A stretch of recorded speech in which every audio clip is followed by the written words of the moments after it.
Hello, and welcome to episode 3 of Darkness over Kelaan. Last week we went and diced some goblin ears, collected a lost shipment, and met a dominatrix in the sewers. Well, that's what will happen this week. Today I have playing with me, Oscar. Hello, my name is Oscar. I'm going to be playing Kelaan.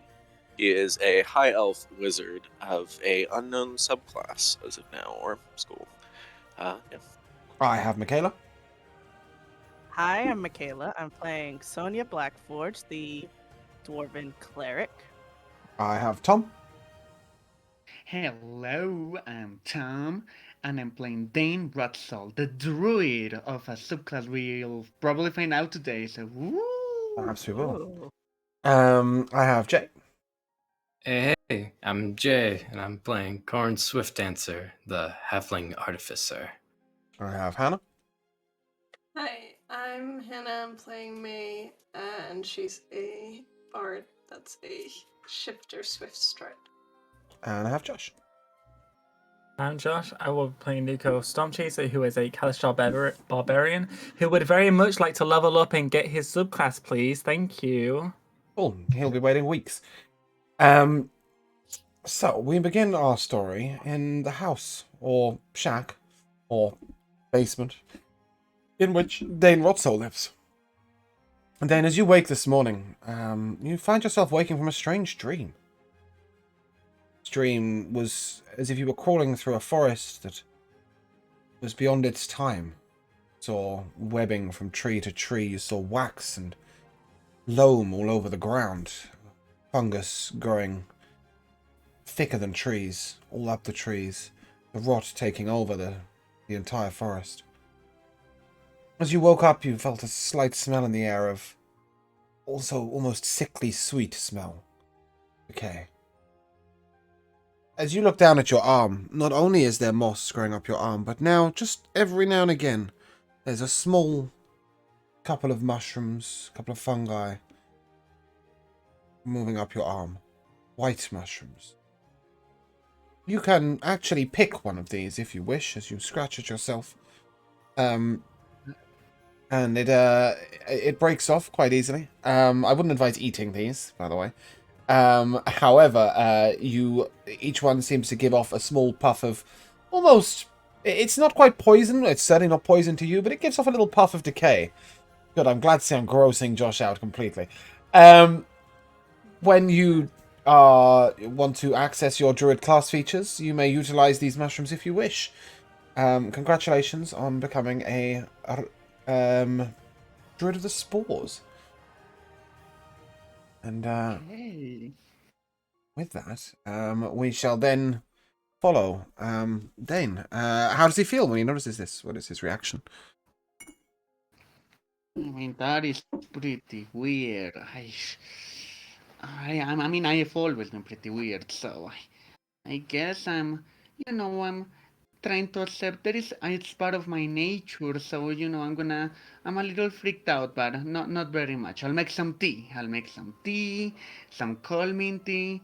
This is fine. I'm okay with this. I'll sit down with my tea and just be like, yeah, no, I have mushrooms now. It could be worse. Fantastic. Well, in that case, as you guys all group up outside the Belching Bear tavern, where is your normal morning meetup spot? How are we all doing? What are we all doing? Where are we all doing? Good morning, one and all adventurers. Now an official Feeling good? adventurers group. Oh yeah, we're getting some fame. Hmm. Oh my god. He will arrive a little late. He'll be like, I'm sorry, I'm late. It's just I've had quite a morning. My body's going through very strange changes. Oh. Really? That's Yeah, I interesting. mean, You'll yeah, I see. mean, you. Go on, Tom. Sorry, do you wanna see? I would love to see. Maybe not. No, I'd love to Hmm. see. Yeah, I'm gonna pull out a notebook and I'm gonna ask him to show me what he means by changes to his body. Okay, so you see. Well, this started this morning, and he's gonna like pull up the sleeve of his like big coat, and you guys would notice. You guys would know that his whole left arm is covered by moss. However, now you would notice that there's also now like mushrooms growing out of him. So the moss isn't new, but the mushrooms are. And yeah, I think I'm producing mushrooms now, which I didn't know my moss was that fertile. So I guess that's a good sign. Yeah, Does it peculiar. hurt? I mean, I was very tempted to try an eating one, but I don't think that would be very healthy. That'd be kind of like self cannibalism, I guess. I don't know. I mean, for science reasons, I mean, I guess maybe you can try one, see how it tastes. I am not sure if I'm comfortable eating myself just yet. Maybe, Okay. Okay. let's try to see.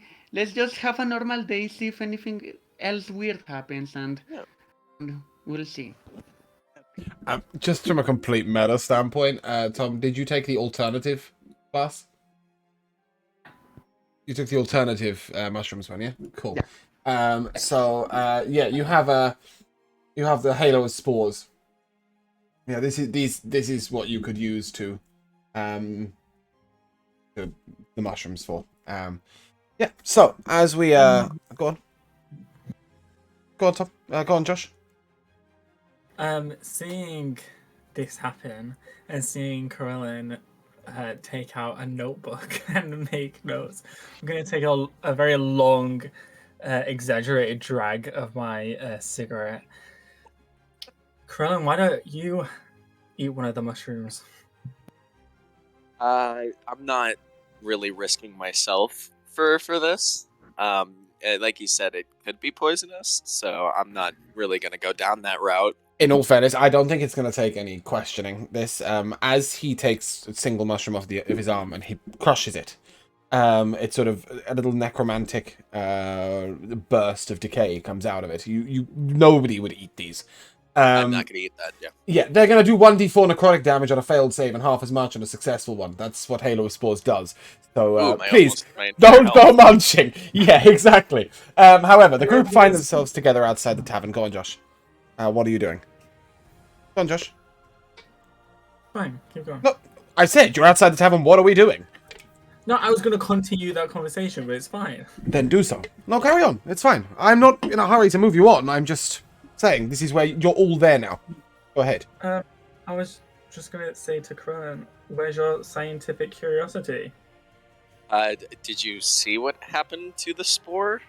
I don't think that's edible. That doesn't mean it's going to happen to you. I think it happens to anybody.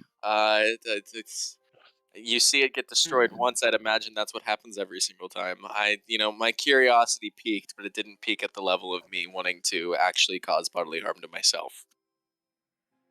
I mean, I also really don't want you eating me. I'll be a little honest. I think it'd be a little weird considering it's Yeah. literally like That's it's true. like you eating my skin. I think. Yeah, I wouldn't do that. That's right. As friends, we should at least not eat each other. At the bare Yeah. minimum. So, Thank you, Sonia. yeah.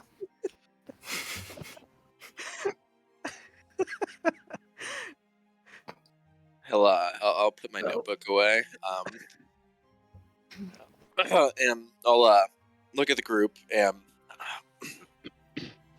well, we have a couple of options for what we can do up until if we're still considering the circus on Monday or whatever that we say Monday in this world. Oh, Monday's Monday. Okay, on Monday of the next week. So, do you guys want to maybe do some investigation over the rogue and the high nobles, or is there anything else that intrigues you? I was curious about that thief. Do we have any leads at all, though? Any We leads could try on... talking to the people. Oh, sorry. What was the question? Do we have any leads on... We know who's been burgled. Yeah, We need to go to the Velvet Glove. You were given a list, but you were told specifically that going to the Velvet Glove was the best way to find out the names. Okay. Well, Yeah, I mean, if that intrigues everybody, if you guys just want to give me like 5 minutes, I'm gonna go into the tavern for a second, and I'll be back. Also, out of character, James, the DM I sent you, yesterday night. Yeah, is that okay? All right, awesome.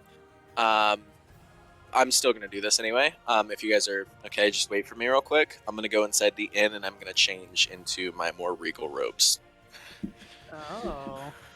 Do you remember? I originally said that perhaps you would wear them all the time anyway, and I think it does make sense.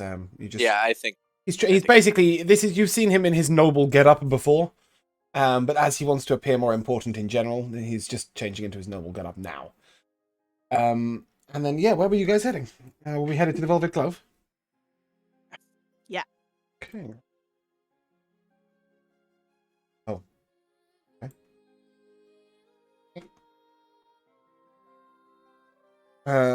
Let's have a look. See where the Velvet Glove is at. The Velvet Glove is... okay. That's nice and easy. So you would currently have been at the Belching Bear, which is where we left your counter, which is just outside the Bard Quarter. And we will head on to the glove. I was just having a double check to see whereabouts that was and what it was next to. So as you arrive at the Velvet Glove, you'll notice a couple of things. First of all, this appears like any normal business building. It's single story. It's quite wide. It's very unusual to see a 2 or 3 story building in this day and age. It's more usual to just see it spread out further. And as you look to the entranceway, there is a single red glove painted above on a large wooden sign that leans down and it grips something in its hand. At the doors, there is no front door to this building. Instead, it is one single large draped red velvet curtain. Ew. standing just luxurious. outside. Yeah, just standing just. It was very luxurious. Standing just outside this red velvet drape is a young woman. She appears to be in her late 20s, and she has long blonde hair, which is pulled down to one side in front of her. Go on. Sorry, is the... Yeah, if I get this wrong, it's gonna sound weird. Is the Velvet Glove a whorehouse? No. Okay. It's just got the title of one. Yeah, so basically the Velvet Glove is the Guild of Diplomacy and of it's basically the Guild of Diplomacy. These are people who would be the first people to try and broker peace for various countries in terms of peace. They settle disputes. They do have lawyers and stuff, but they're not the Guild of Law. They're much more about people who are just good at speaking. They're primarily a halfling guild. There are members of other races, but they are mostly run by halflings. And they basically try and make sure that there's no need for assassinations or war or other forms of violence and such by just talking people down. They are also couriers, messengers of news, and they tend to look after the nobility in each city, so this is why they have the details of the job. And outside, as I said, woman, blonde hair, pulled down in front, looking at you, hands, sort of arms folded. She's got her cheeks are sort of rouged, and her lips are painted. Looks over at you. Can I help you? Yes, we were told of this issue by, I believe it was a dwarf. Issue? That there's been thievery going on in the homes of higher nobles. Yeah, for work. Okay. And she will lead you along the building and round to a side door. And when she takes you to this side door, she will sort of open up the door and she calls in. And 1 second. Open the wrong page. Come along.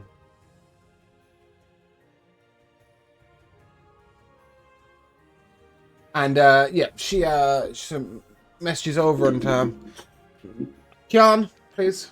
And this woman comes out. She's an air genasi. And she comes to greet you, and she welcomes you into the side room. In this side room, you see that it's quite well appointed. It's quite comfortable. There's a sort of mahogany and wooden desk. And beyond that, there is sort of a nice... yeah, go on. Your camera's awfully blurry. Yeah, I don't know what's going on. It doesn't want to focus on me. It keeps screwing up. It'll be what it is. I can't be bothered to fuck with it. But yes, it is being a pain in the arse. Sorry. Yeah, you see that her room is richly appointed. She has sort of decoration in here. So there's a large dresser with sort of ornate painted plates and such going on. And she gestures for you to take a seat, despite the fact there's only 2 seats at the other side of her desk. So some of you will have to stand. And she says, "Oh, I don't think we've met." Oh, I'll sit on the floor. I stand. Yeah, I'll offer the seat to whoever would want it. Oh, we're also polite. I'll stand too. This is okay. Maybe we should all stand. Okay, so Staying, nobody's using Saying the that chair. Nobody is taking a chair. I'll Nobody's push my taking a robe chair, up, but and then Dane I'll is sit sitting down on the in the floor. chair. Yeah, I'll sit in the chair. Cool. So yeah, as Kelaan sits down, the rest of you all stand up around it. She sort of looks at you and, well, I suppose we've had the pleasure of meeting.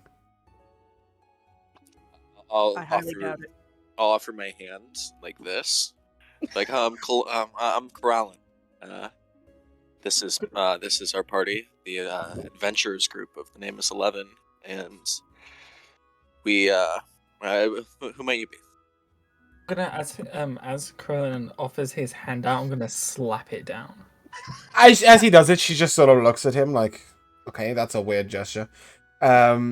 She doesn't even realize what you're attempting to do. You know, you're so out of place.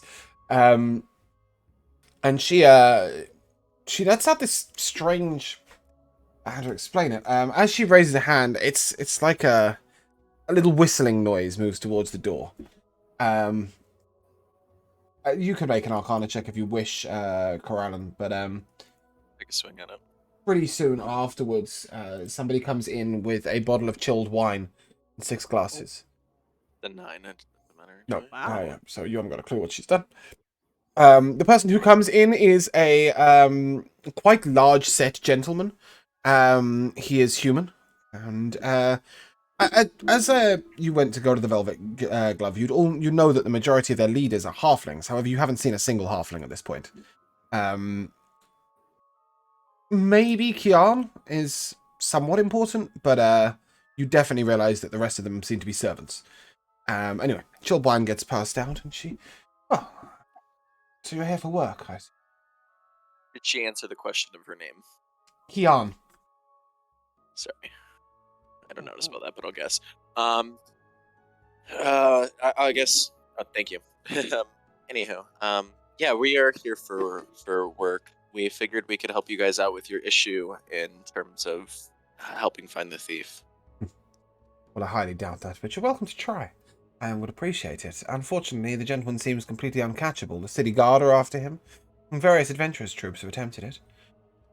Nevertheless, I can give you the details. The first theft was approximately 3 months ago. It happened at House Camber. House Camber is an offshoot of a very rich appointed house in Beldania. It's a smaller household, not to come here, but it is richly appointed. And Lady Camber, she is not the lady of the head of the household, but she is quite an important woman in Kelaan.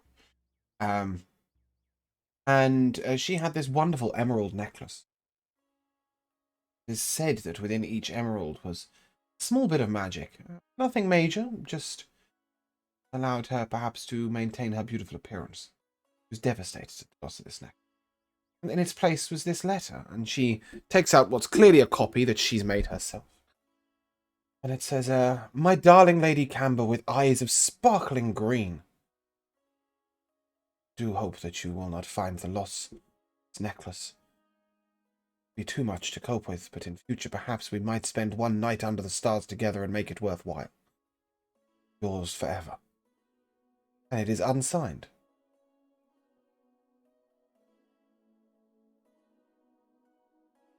She then points to... Go on. Oh, did the lady start getting less beautiful after her necklace was stolen? There are certain elements of her necklace that were allowing her to maintain her appearance without effort. Now she is having to spend more time doing her makeup, etc. You may assume that one of these gems may perhaps do alter self, one may do prestidigitation, those sorts of things, right? They're for just keeping her appearance looking excellent. She then tells you about God. She looks at you like waving around your arm and just go on, young man. And before this happened, was there anything like before the robbery? Was there like any strange people, or did she feel weird? So the only details we have is that she went tonight. Yes, she did that. She went to bed one night after a rather frivolous ball at House Montache. She returned to her lodgings and she went to bed that night. She had been wearing that necklace that night, and she placed it in her jewelry box as she normally would. It has its own special box. She hadn't been feeling unusual, or in most ways, nothing was unusual about her day. She was asleep by the 11th hour, and when she woke at 7 the following morning with her husband, they both slept in the room. There were perhaps 4 or 5 hours where the inside of the room, they were both asleep, but there is a guard on her door. The building is also well guarded all around, and there is a large wall perimeter around the keep of the Cambers. Nothing unusual on the day at all.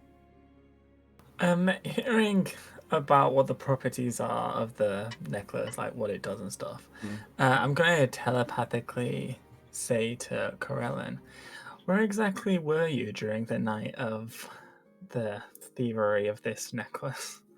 I'd imagine that I was with you. Excellent response. She will then tell you about the second robbery. The second robbery happened at the Montache house, which is where the party was being held the previous week. The robbery happened the following week, exactly 1 week later on a Friday night. Again, the robbery happened between the hours of... she actually says between the 1st and 4th hour of the morning, as the Lord Montache is a very early riser, and the lady had gone to bed very late that night. There had been no party that day, but they had had a couple of friends to dinner. These friends are completely trustworthy and are not within suspicion, therefore their names will not be given to you. And what was stolen from her was a pair of diamond-studded earrings at their own box. And these allowed her, she assures you, to share thoughts and dreams with her husband. Her husband often... Lord Montache is known to travel. He travels a lot of the time throughout throughout Kelaan, but even occasionally across to other cities, other countries. Sorry. So he travels all over, sort of from Puriston down to Morendril, Volzania, Wayland, and then sometimes he may even visit the archipelago. So during this time, the earrings, her husband has the matching set, allow her to share dreams and thoughts with him. Both sets were stolen, hers and his. They share a same jewelry box at night. From what I understand, if they have them in at night, both, and they're sleeping in the same place, it can create some strange distortions, so they don't wear them at night. Nevertheless, that's what was stolen from the Montaches, and since then there has been a burglary once a week, roughly. It hasn't always been every Friday. Give me a second, I will answer some questions. But before I do, it's okay, Dane, I will come to you, but bear with me a second. She will just list off the names of other robberies that have happened. They're almost every week. They don't always happen on a Friday. The first two happened on a Friday. The next one was on a Saturday. There was one on a Wednesday. House Camber has been thieved from twice. House Montache 3 times. House Montache is one of the richest houses in the city. House Varagan was stolen from. And there were a couple of others. She's not going to give you all the details of every theft, as she doesn't think that you need those details. But she will tell you that House Varagan is the most recently stolen from.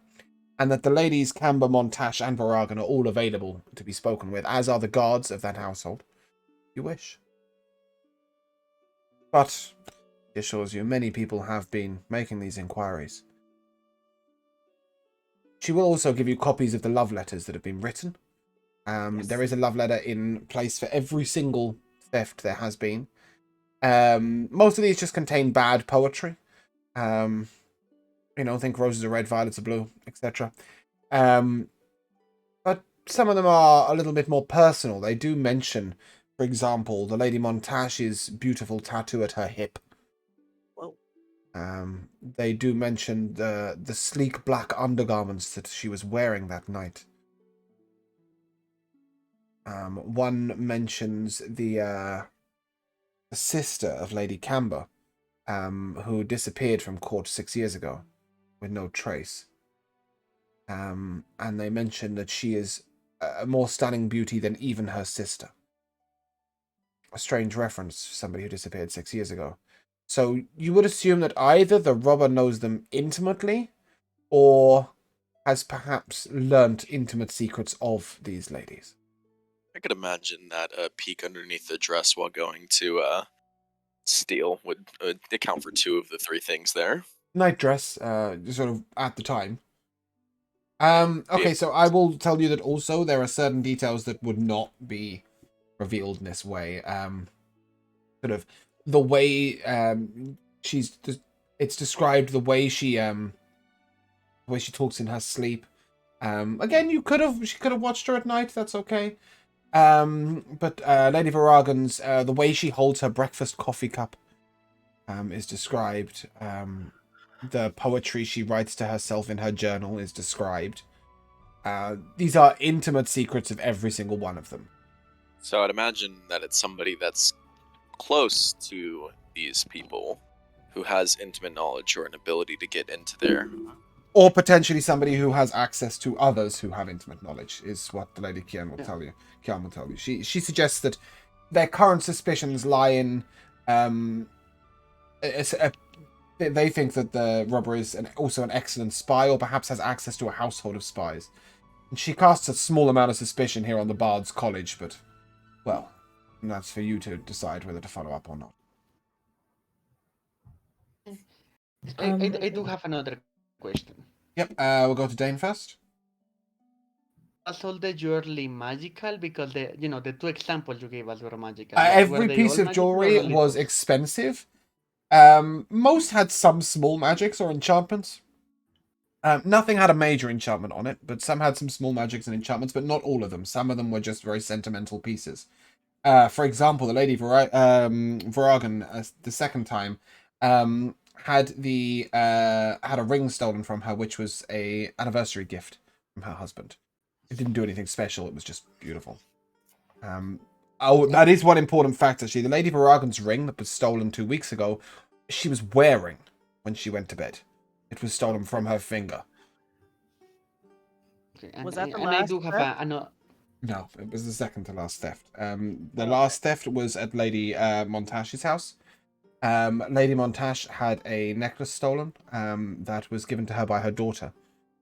The necklace contains 2 perfectly matched black sapphires that face each other. There is no magic upon the necklace, but she did have it in a magical lockbox. The lockbox itself has been opened, and it was said that the lockbox was only openable by her if she placed her fingers on the side and spoke a password. But it's gone. I do have a follow-up question also too. Yep. In the room, so all the jewelry was stolen from the rooms. I want to know, do these rooms have a pub hall? Do they have like a bathroom? The rooms. Some, but not all. Okay. The Lady Camber's bedroom has an adjacent bathroom and ensuite, if you would. The Lady Montash has a basin for washing within her bedroom, but the Lady Varagan's bedroom is completely closed off, and there is no access to anywhere really. No, there's not even a mouse hole. The room is completely secure. Each room does have a window that leads out onto the street in some way or other. But in general, each of these thefts is described as impossible. You know, the rooms were guarded by both magic and people. Go ahead, Josh. So a couple of things. First of all, the earrings, one of the properties that they can share their dreams, but you're telling us that they don't wear them to bed? No, because if they go to bed in the same room, then they also get images of like the outside of the dream of the actual room. They give feedback by being too close, basically.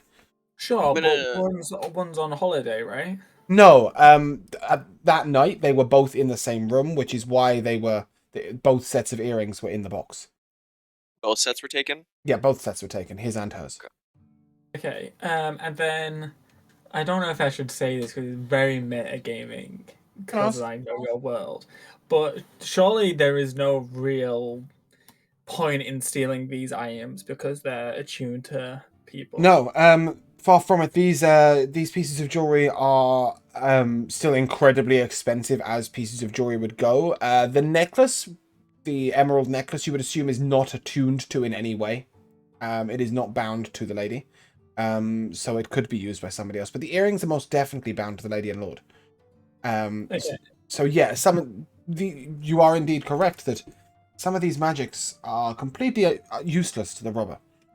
And in fact, one of the pieces that was stolen was completely worthless financially as well. It was just simple copper, but it was sentimentally precious. Okay. Okay. So 2 more things. Do we know any guild or any people who have contacts in? I don't know if you have one, but if you do, the black market. Because if they're selling these off, that would be the place to look. Correct? Inquiries have been made, even through some of the darker channels. None of these items have been sold, as far as anyone can look out. Okay. And then my last one is all these people that are being robbed. Do they socialize in the same circles? All the nobles socialize in the same circles because they're ancestral like that. And because they all attend balls on a weekly basis within the noble household. So all of the nobility would know each other very, very well. So really, we should be looking at another noble. At this point, Kian, if you say that out loud, Kian will say, well, No, there are multiple reasons why we don't suspect the nobility. The first is that nobody in a noble, in the noble houses that we can see, has the dexterity, the magics to be able to bypass the locks, traps, and guards. In fact, the robbery is near impossible, even for somebody who trained all their life. Secondly, the type of secrets that are being shared are not necessarily something that your noble friends would know. Our suspicion is on somebody who has worked intimately with perhaps somebody from the Bard's Quarter or any other excellent spy. But you're entitled to your own guesses. I'm gonna ask Kjarn. Kjarn? Mhm. Okay, I'm gonna look at her and say, so are we able to interview or speak with the nobility, or do we want to keep this just within Lady Camber, us? Lady Montash, and Lady Varagan are the three who've been made available to you. They have given, she tells you, upwards of 20 interviews each to attempt to retrieve their items. I'll ask then. From the questions that have already been asked, have they been reported back to you with the type of answers that they've gotten, the questions that have been Oh, yeah. asked, so that Any we can kind of questions? Any avoid? questions you would wish to ask them? If I have the answers here, I'll check through them for you. Okay. I guess I'll ask if they've found any correlation between any sort of servants that have possibly worked for Nope. all three of them. Nope. Most of the Maybe. servants are so. For example, the Cambers, they only employ one family as servants. And that bloodline, they've been servants to the Camber household for centuries. So the likelihood of a servant stealing it is like they could get their whole family kicked out of their jobs. So it's just, what's the point? Also, these servants are paid incredibly well and looked after. It's like they're, yeah, it's a little bit like their servant families are family in a way. Okay. Then I guess another question would be: has anybody questioned those servants then in reference to The servants have given maybe? plenty of answers in terms of it's the servants who provide the information on when the doors were checked, who was guarding the perimeter at any given time, at what point the robbery must have taken place, and sort of minor details as well, whether the fires were lit or not, so that people couldn't come down the chimney, for example. Yeah, go on, Josh. Couldn't this possibly just be nobles playing politics within themselves, trying to get one up on each other, trying to lower the statuses of others by hiring out thieves and spies to steal things? And the love letters? Nobles? This is the mark of one thief, no? That could just be flavor to throw them off into thinking that it's just some random. So you're suggesting that a noble hired a thief to thieve from all of the noble houses, including their own? If they didn't do it from their own as well, then they would look incredibly suspicious. Okay. So that's a suggestion. I I have figure. a question. Sorry, go on, Oscar first. Carry on. I figure that a question that maybe has definitely been asked for the servants is if they had seen anybody unusual that night, say at the ball or at the party at the Montagues, that Nothing that correlates across more than one robbery. So occasionally somebody has mentioned, a strange shadowy figure or perhaps somebody acting a bit suspicious, but it doesn't correlate to multiple others. And has since been dismissed as sort of nothing that could be followed up on anyway. Dane? Do any of these families have pets? Some, but not Maybe all. like. Okay, great. Do these pets go on. sleep in the same room as their masters? No. Even Lady Montash's lapdog sleeps in the kitchen. Okay, Unfortunately, so no one has like a fish or anything. there's still a possibility that they saw. I mean, somebody going throughout the house, though. The animals of Dane. When she realizes that, she will then tell you, we have had the local druid from the grove come and visit and speak to some of the animals. None of them gave any evidence worth mentioning. How do we know that the servants haven't just been paid off? again, she reminds you that centuries of loyalty could well be worth more than That- money. These that- servants live better than all of you do. Even Kelaan. They are paid exceptionally well, and the families are very well kept for the purpose of loyalty. I guess the only thing that I'll ask at this point is, and I guess it's already semi been answered, but so you found that there's no sort of schedule, no sort of, it's just once a week, no certain day, no certain Not always time, once a and week just- either. There's been a couple of times there's been a 2 or 3 week gap. No pattern when was discernible whatsoever. The last theft was 6 days ago, and it was from the Lady Montache. Lady Montache. And no sort of pattern, so it didn't go one house to a different house. Has it been the same house twice before? The Lady Montache has been stolen from 3 times.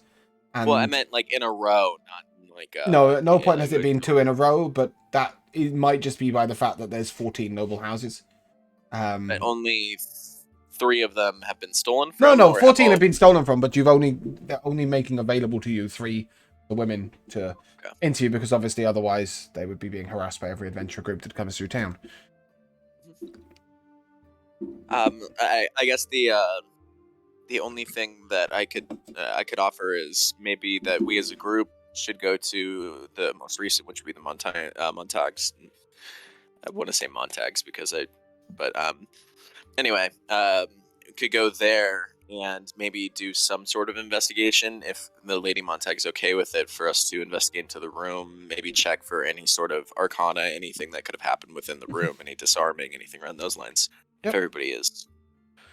But at this point, Kian will remind you, we have had both the City Guard and, the Mages Guild, for example, as well as various adventuring troops. We have had them make all these checks and explorations before.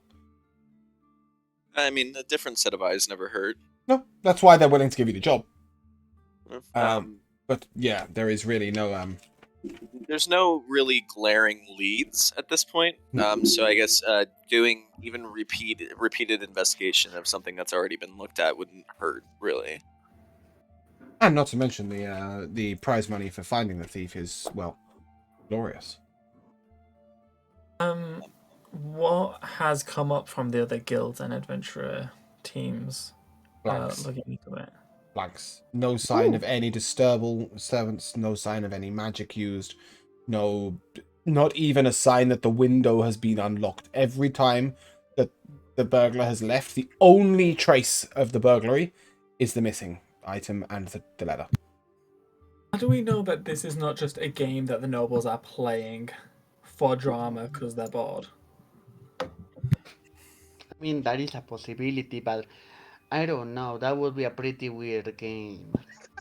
Not to mention I that think every maybe single we should noble try family will be in on it. Yeah, exactly. It's a game. Maybe we should try investigating it. Okay, how about this? It seems like whoever this person is really good at the sneaking around, so I don't think if no one has gotten a clue there, maybe we should try focusing on something else. Maybe is there like a poetry group in town? Maybe we focus on the poet, like that's the only real clue we have. Maybe we can go like to the bars to see who is a really bad poet, and maybe try like tracking the person through that angle, because it sounds like they're really good at the sneaking. Bard's College, where I would look first. I'm telling you.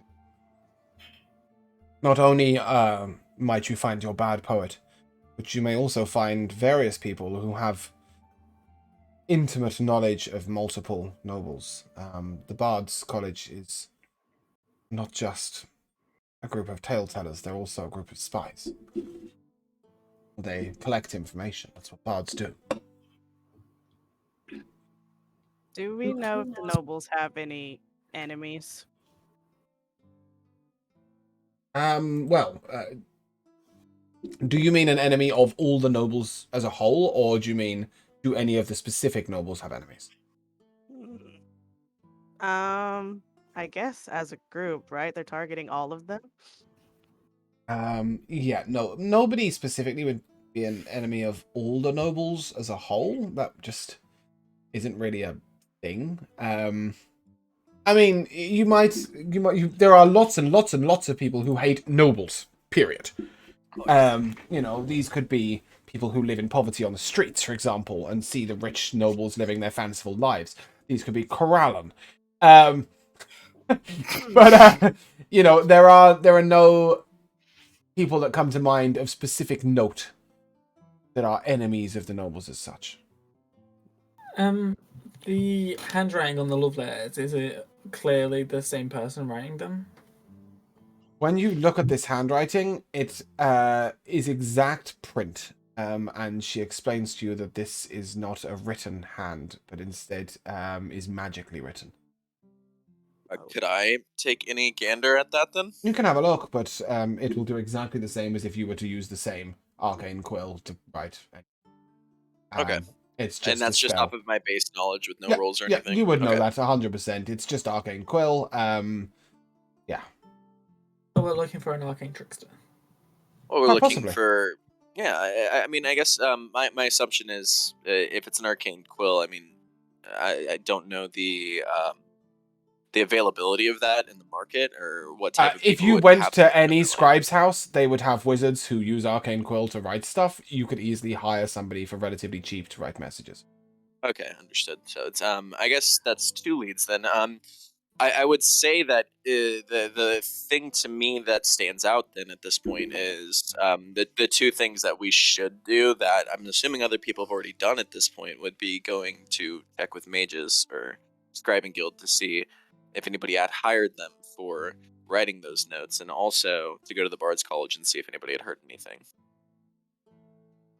Has no one else done that? Oh, lots of people have done that, but nobody's found any answers. And the mages haven't given any sort of answer, didn't say that anybody hired them, or would they say that they Certainly nobody has admitted to writing any of these notes. We should go with the bards and just really, really look for the bad poetry. I think we could check And you both. maybe to open mic night. She looks at you, and I don't mean to be rude, but you seem to have found a line of next questioning. Perhaps you might return to me if you have further questions at a later time. Yeah. If we get the information, we'll return back to you with whatever we find. Thank you for your time. And I must note you seem to be the one group that haven't asked about the reward. we were told of the reward in the Are you? first place from the dwarf. Yeah, he said it was like 150 gold, right? No. No, it's 150 gold for any information whatsoever Whoa. Oh. that leads to the capture. Okay. It is 10,000 gold pieces for the capture of the thief. Okay. Oh my god, we can save the forge! It is, and to give you a concept, 10,000 gold pieces would buy you a very, very well-appointed house in the city. Oh, empty. That'd be Before like on we my leave, street. I'm gonna... Probably better than your house. Fantastic. Dang. Yeah, So this is Before the we really richest nobles putting together a large sum of money as a reward. Okay. And this is out of character. Just so I know how I can portray myself in character if we do get to this point. With the nobles being human, do they follow more like real human types of like traditions and stuff like that in terms of like? They're not all human for a start. Well, I know that the higher nobles in the city are human. Yes, right? the highest nobles are humans. The Cambers are humans. The Montashes are humans. The Varagans are halflings. And there are high elf and halfling households, as well as the human households that have been stolen from. Then I guess we're all leaving anyway. Do we want to head to the Bard's College or do we Oh, want to I'll head to the say, Scribing Guild? Go on, but Dane. before we leave, I'll go up to the woman and I'll do like Corellan did because he's really good with important people. So I'm just gonna extend my mossy hand with mushrooms to her like this. I'm going to grab him and usher him Well, away as he as tries before to you that. do that, she sort of looks at you and you seem to have a rare skin disease there. So, you might want to visit a cleric. Oh no, that's just me. He had a dream last night, and apparently moss started growing on him. I apologize for him. That's different. I- Please don't he- apologize. He is a druid, so it can Okay. possibly well, be he's, related to that. Well, he's obviously close to nature. That's admirable. Well, in that case, I bid you all well. And thank you for your time. Thank you. Oh, good. Just at this Did I point, do can good I for take Alan? before you guys discuss that, can I take an insight check from whoever has your highest passive insight? I can never remember who it is. Believe that would be. I think it Corin? might be, No, it's Dane. I doubt it. It might be Sonia. I have +0. Oh, you have +0? That might be the highest. I have +1. No, there we go. Okay. Should I do an insight Are you check? proficient? Are you proficient in insight then? Yeah, it's my proficiency. Yeah, great. Okay, that's brilliant. Yes, please. Can I have an insight check? Yes, you can have an insight check. Let me get my dice. So that's 13. Yeah, so you notice that she's being incredibly polite. She's been incredibly gracious and very patient, Kian. But it's clearly that's because it's her job. She has to do it, and she's just going through the motions. You can see that A, she has no real hope that you'll find anything. And B, she isn't particularly interested in keeping you around. While she's being facetiously polite, she's definitely shoving you out the door. I could have picked that up on context Yeah, clues of. We're used to that. I knew the players might, but I needed the characters to as well. Yeah. So yeah. Yeah, I mean, I would figure that me having a lot of experience with noble people, when somebody tries to kick me out of a room, I can kind of tell. Maybe, but it's it's certainly she's very good at what she does. But she's just being polite. I mean, at this point, I'll say to the group, well, there's two things that we can do. I don't agree with Dane that we need to go to the Bard's College and investigate until we find the person. I think we go there and we just ask around and see if we can maybe find if anybody has any sort of information of that. I understand that people have done it before. However, maybe we can get different answers. James, have you written any of the letters? Mm-hmm. What did they say? So you had the first one, to do with her eyes so green. Could you say them again? Can I repeat the same letter? No. I will not be able to tell you exactly what the first letter said. If anybody took notes at the time, that's great. Otherwise, you'll need to watch it back. About them spending time together under the stars. Yeah. If I could. Yeah, go on. I was gonna say, if I could just summarize, it was literally just, "You're pretty, come hang out with me. Sorry that you're missing this, by the way." Yeah. The most important letters are probably the one to Lady Montache regarding the theft of the earrings that her and her husband shared. And the letter says, "As you took something from me, so I take something from you." Okay. Someone does have beef with them. What is most precious to you? Your memories and thoughts with your husband. So I will remove. But just think that one day it could be you and I, sharing our memories, sharing our thoughts. You and I that glide so effortlessly across the dance floor. Unlike your husband, my hand would not grasp at your buttock, but instead caress you gently and as is proper. From the way that you sit staring over the breakfast table after a long night of lovemaking, to the easy curve of your arm you write in your personal book. I have watched you for many years, as you have watched me. It ends there. So either this guy is trying to fuck his way through all the nobles. You got it, guys. It's me. Yeah. Yeah, so I think Kelaan is. Sorry, go on, Josh. Go on, Josh. Go on, Josh. So with at least that message, it seems either that the guy is a servant because he's been around her in the morning when she's eating breakfast. Okay, I'm going to make this really clear as a DM. Like, there is no way that any servant of one household would have any access or details to the other noble households. I'm not okay. necessarily saying it's I'm just only making one sure that's servant. really clear. Okay. Carry on. I get where he's going with this. or it could possibly be a family member. At But the in exact same time, in those situations, you are perhaps proposing, Nico, that that would be a different thief for each theft, right? Yes, I'm saying either all the kids of the nobles have grouped up and were like, all right, motherfuckers, literally, we need to start getting this on. Or I'm saying that. Or I'm saying that each of the servants that want to fuck their noble masters have grouped together and said, yo, we need Well, to put this plan into action.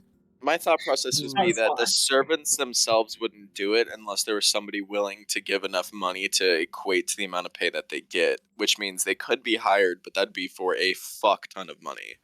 So I doubt that it's the servants. Family members make sense, but at the exact same time, it would be the same level of somebody would have to offer quite a bit of money for them to do it, because I don't think a bunch of them would group up and be like, hey, let's steal from our parents.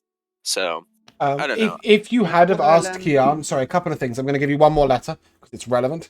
And if you had have asked Kian if it could potentially be a family member, she will remind you that these thieves did manage to get past guards on the door. Through because there's a guard posted on the door of each room and guards on the perimeter outside, so they must be at least somewhat skilled in the art of theft. We'll let you know. And in opening a magical lockbox, for example. The Oh, third sweet. letter that is quite important, so I'll just read that off quickly, as now Josh has asked, is from Lady Varagan. This is why the three have been chosen. Lady Varagan's letter is a little bit different. First of all, it addresses her as Danica, which is her first name, unlike the other letters, which all address the people as Lady X or Lady Y. And it says, Danica, don't think I've forgotten. There was once a time where you were destined for something other than the bed of your lord. Don't think that offer is closed to you. Then written down at the bottom in small writing, I'm sorry I had to take this. And this is in reference to the double sapphire necklace that was given to her by her daughter. I mean, I So think maybe we should speak with Danakat and see what this might be referring to, like the door that I used to don't. be open. Because I mean, if it is someone that knows her past, it could narrow things down. I think the one thing that we don't want to do is call her Danica. Quite probably. But what you will notice is that each of these letters contains, because she's given you copies of them, each of these letters contains this level of intimate knowledge and this level of... It makes the insinuation that this person knows all of them intimately. Okay, so this is like where I would have asked a question that's to the lady or before, in reference of like, okay, so if they all have intimate knowledge and they're speaking in ways of like, you had this opportunity before but now you don't, then I'm assuming it's either somebody they maybe possibly had as a childhood friend, all of them together, Which rules out everyone. or possibly, yeah, like somebody who knew them before they had got married, maybe a past lover or something around those So lines. the one problem with that is that, for example, Lady Camber is from Beldania, right? She grew up as a child in Beldania. She grew up on another continent.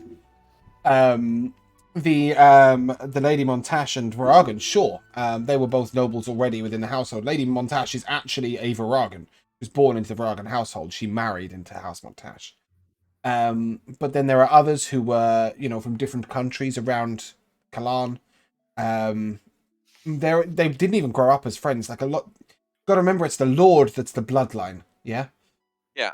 So some of these ladies weren't even in the nobility until they got married. Go on, Josh. I'd like to ask the party why we are taking this job. 10,150 gold. Don't get the 150 if you get the 10,000. Because it's the right thing to do. I mean, some of these things are very personal, and I know nobles are kinda bitchy, but I mean, if somebody stole the necklace my daughter gave me, or the way I keep in touch with the people I love from very far away, I would really want it back. I'm also very intrigued by the magic that is on these, that's been described on some of these. I'd like to at least take a look at them if we were to find them in the first place. I think we And- should go to the Bards College. I think we're doing a lot of talking. I think, guys, we're not talkers. We are actioners. We kick things. We use sticks. I think we should just go to the Bards College and we'll figure it out. That's why we are the Nameless 11, because we figure it out as we go. Let's get moving. I like how that our name has nothing to do with. Anything that was said. Nope. Carry on. Actually, the Nameless 11 Detective Agency. However, did you say you're headed to the Bards College, yeah? Yes. Yes. Ugh. So. I am so out of place in this place. Not Still necessarily. dressed really nice. Not necessarily, because certain nobles do visit the Bards College because there is always performance going on. So as you enter, there is a lady stood over to the right, very tall, almost 8 foot tall. She has red hair that goes to her hips, and she is playing a lute at the side of the room. Standing across to the other side is a very different type of entertainer, as there is a short tabaxi. And this tabaxi appears to be sort of verbally jousting with a group of others. There are various people, all of whom appear to be bards, and he's sort of arguing. Could be philosophy, or it could be he's just insulting them. You'd have to pay a little bit more closer attention, but he's definitely sort of jesting and jiving with them. There are some bards who appear to be having a furious game of cards at the center of the table, where if you spend a few minutes watching, you will notice that all of them are cheating to different degrees. And the hands are moving so fast that you can see it. It seems more about who can grab the most money off the table than what the cards are doing. But they seem to be quite content to do so. And then sitting at a sort of... It's not so much a desk as it is a chaise longue with a sort of a table in front, sipping on a glass of iced water, is a gentleman. He has a sort of hat askew, a lute slung over his shoulder, and a little beard and moustache going on. And he seems to be the person appointed to taking meetings. Okay, I will openly say I forgot to take this in my notes. The name of the bard and the brother that we know, it's Galarim? and then what's the brother's Fucked if I know. I didn't write it down either. name? Okay. Anywho, so If anybody's got it, great. If not, call him Bob. I think his name was Stefan. Was it? Yeah, no. But okay, we'll just put Bob, and that'll do for now, unless anybody has it. I guess we'll walk up to the person at the desk. Yeah. He looks at you and, you have the pleasure of speaking with Master Valier. How may I help you? I'll look at him and say, we're an adventuring group. We've taken upon ourselves the quest of discovering the uncatchable thief. And we've just come to maybe ask a couple of questions. Yes, very well. One moment, please. Before he leaves, I'm going to ask him if possibly Galarin is here or his brother. Galarim is far too important to be speaking with the likes of you. He owes us a favor. That as it may be, he is also out on business today. Understood. And I, certainly, will not waste my time bartering with yet another adventurers group looking for information and secrets that do not belong to them. Victorus! And at this moment, an elf walks out of side room. He's incredibly well muscled and well defined. He has long blonde hair that is sort of curled effortlessly down his back. He is currently shirtless, wearing just breeches. And he sort of looks out at you, and you see that there is a large tattoo of a rose across his right shoulder. And he looks over at you and... Adventurers come for questions. Bear with me a second, I'll be out. He goes back in, and you can see that he's purposely left with his shirt open to talk to you, to tell you he'd come out in a moment. And he sort of puts on this top that's just too tight for him. It's a low-cut top for a gentleman, and it's really fitted. sort of wanders out. He helps himself to the bottle of wine that was in the ice cooler next to Valier. And he pours himself a glass and calls someone over if you want a drink. And he gestures over towards where there is a bar that is fully active. And he sort of lounges across this chair and, what might I do for you? I feel like with my conversation with the lady at the desk, or the gentleman at the desk, I'm sorry, yeah, that possibly you guys would be more comfortable speaking with our bard than with me. Not that one of you calls yourself a bard. I will point at mine. Yes. Do you play an instrument, or do you sing, or do you tell tales? Yes, of course. I play a few instruments, actually, and I do sing. Lady who plays an instrument. Must say it's unusual to see one of your kind. Bards College. Were you raised by bards?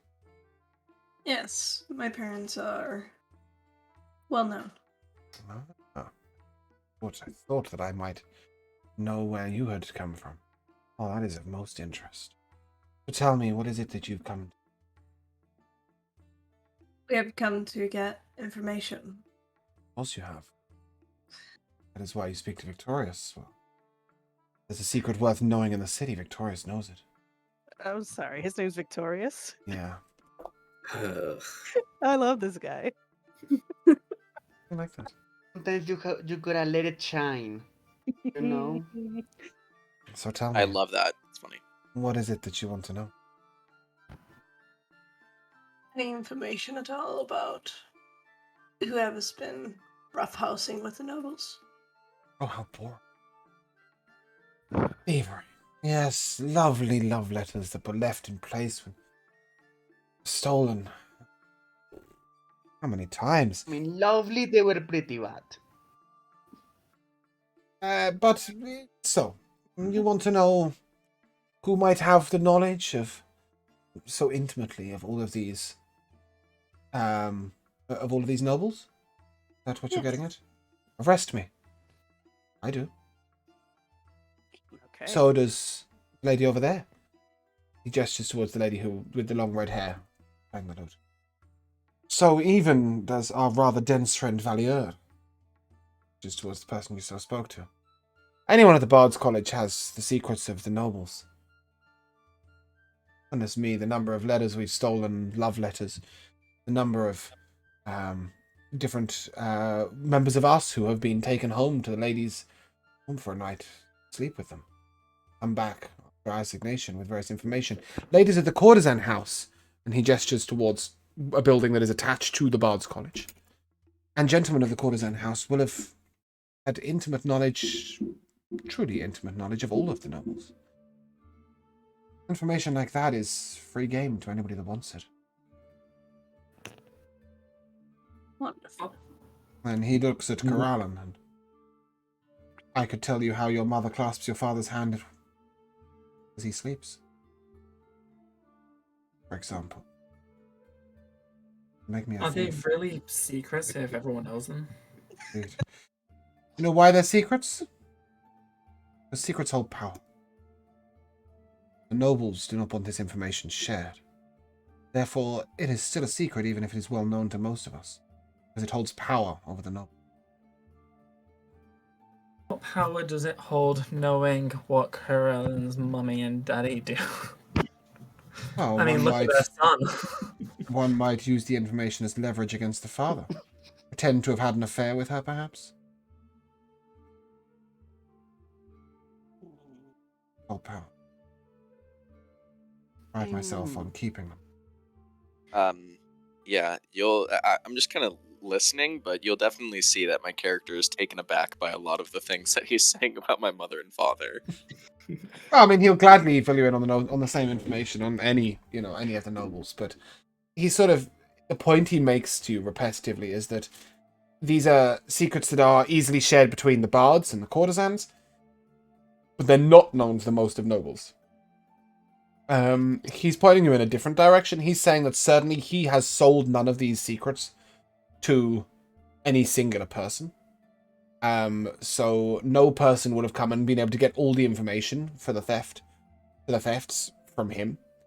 And if there is a secret about the nobles that he doesn't know, then nobody in the Bard's College will know it. He is the secret keeper. He's the only person who would have the knowledge in the guild to be able to supply all of these answers. He tells you that he's given them to no singular person. Well, that's interesting phrasing. So is he not willing to share that with us? Willing to share the information? What do you mean? So you're saying that he knows, maybe not who did it, but more detailed. Oh no, he'll tell you that for free that he has no clue who committed the thefts. He says to you that there is a possibility that somebody has been collecting the tales of these nobles across years. Perhaps even from the Bard's College and from courtesans, but it has been collected very quietly and very gently, and singular secret by singular secret. No single person has come and collected all of these secrets. However, I have probably sold most of these secrets at one time or another to different people. Is there anybody that's collected more secrets than anybody else? Yes, but I don't think we should put the most people that come and purchase these secrets are rival nobles. Of course. Lord Montache has purchased more secrets about his wife than anyone else. Why about his wife? Why about his own wife? This is the lord and lady who spend a lot of time apart. He travels. He wants to know everything that she does when he's not at court, to the point of like, who did she spend her night with? Who did she speak to at the ball? All of those sorts of questions. He comes and asks all the time at the Bard's College. I guess the thing that I would ask him at this point is, if you don't mind, and depending on the price itself, the Varon family, Varon family, Voragan. Varagan, sorry, Yeah. I put an A instead of an O. I did put the Varagan spelling in chat up a little way back. Yeah, I see that. I just had it on my notes as well. Anyway, so the Varagan family, the lady, is there any sort of information on maybe? I'm assuming he's seen the letters. That's what they were saying at this point. No. I'll say in one of the love letters that was written to her, it spoke of her destiny before she married the Lord. Is there any sort of information possibly before she married the Lord? Yes. The Lady Varagan was originally promised to King Hadrian's daughter. King Hadrian is the king of Jorston in Beldania. King Hadrian's son. She was promised to. She was promised to the heir of the throne in Beldania. And then I guess I'd ask, what happened?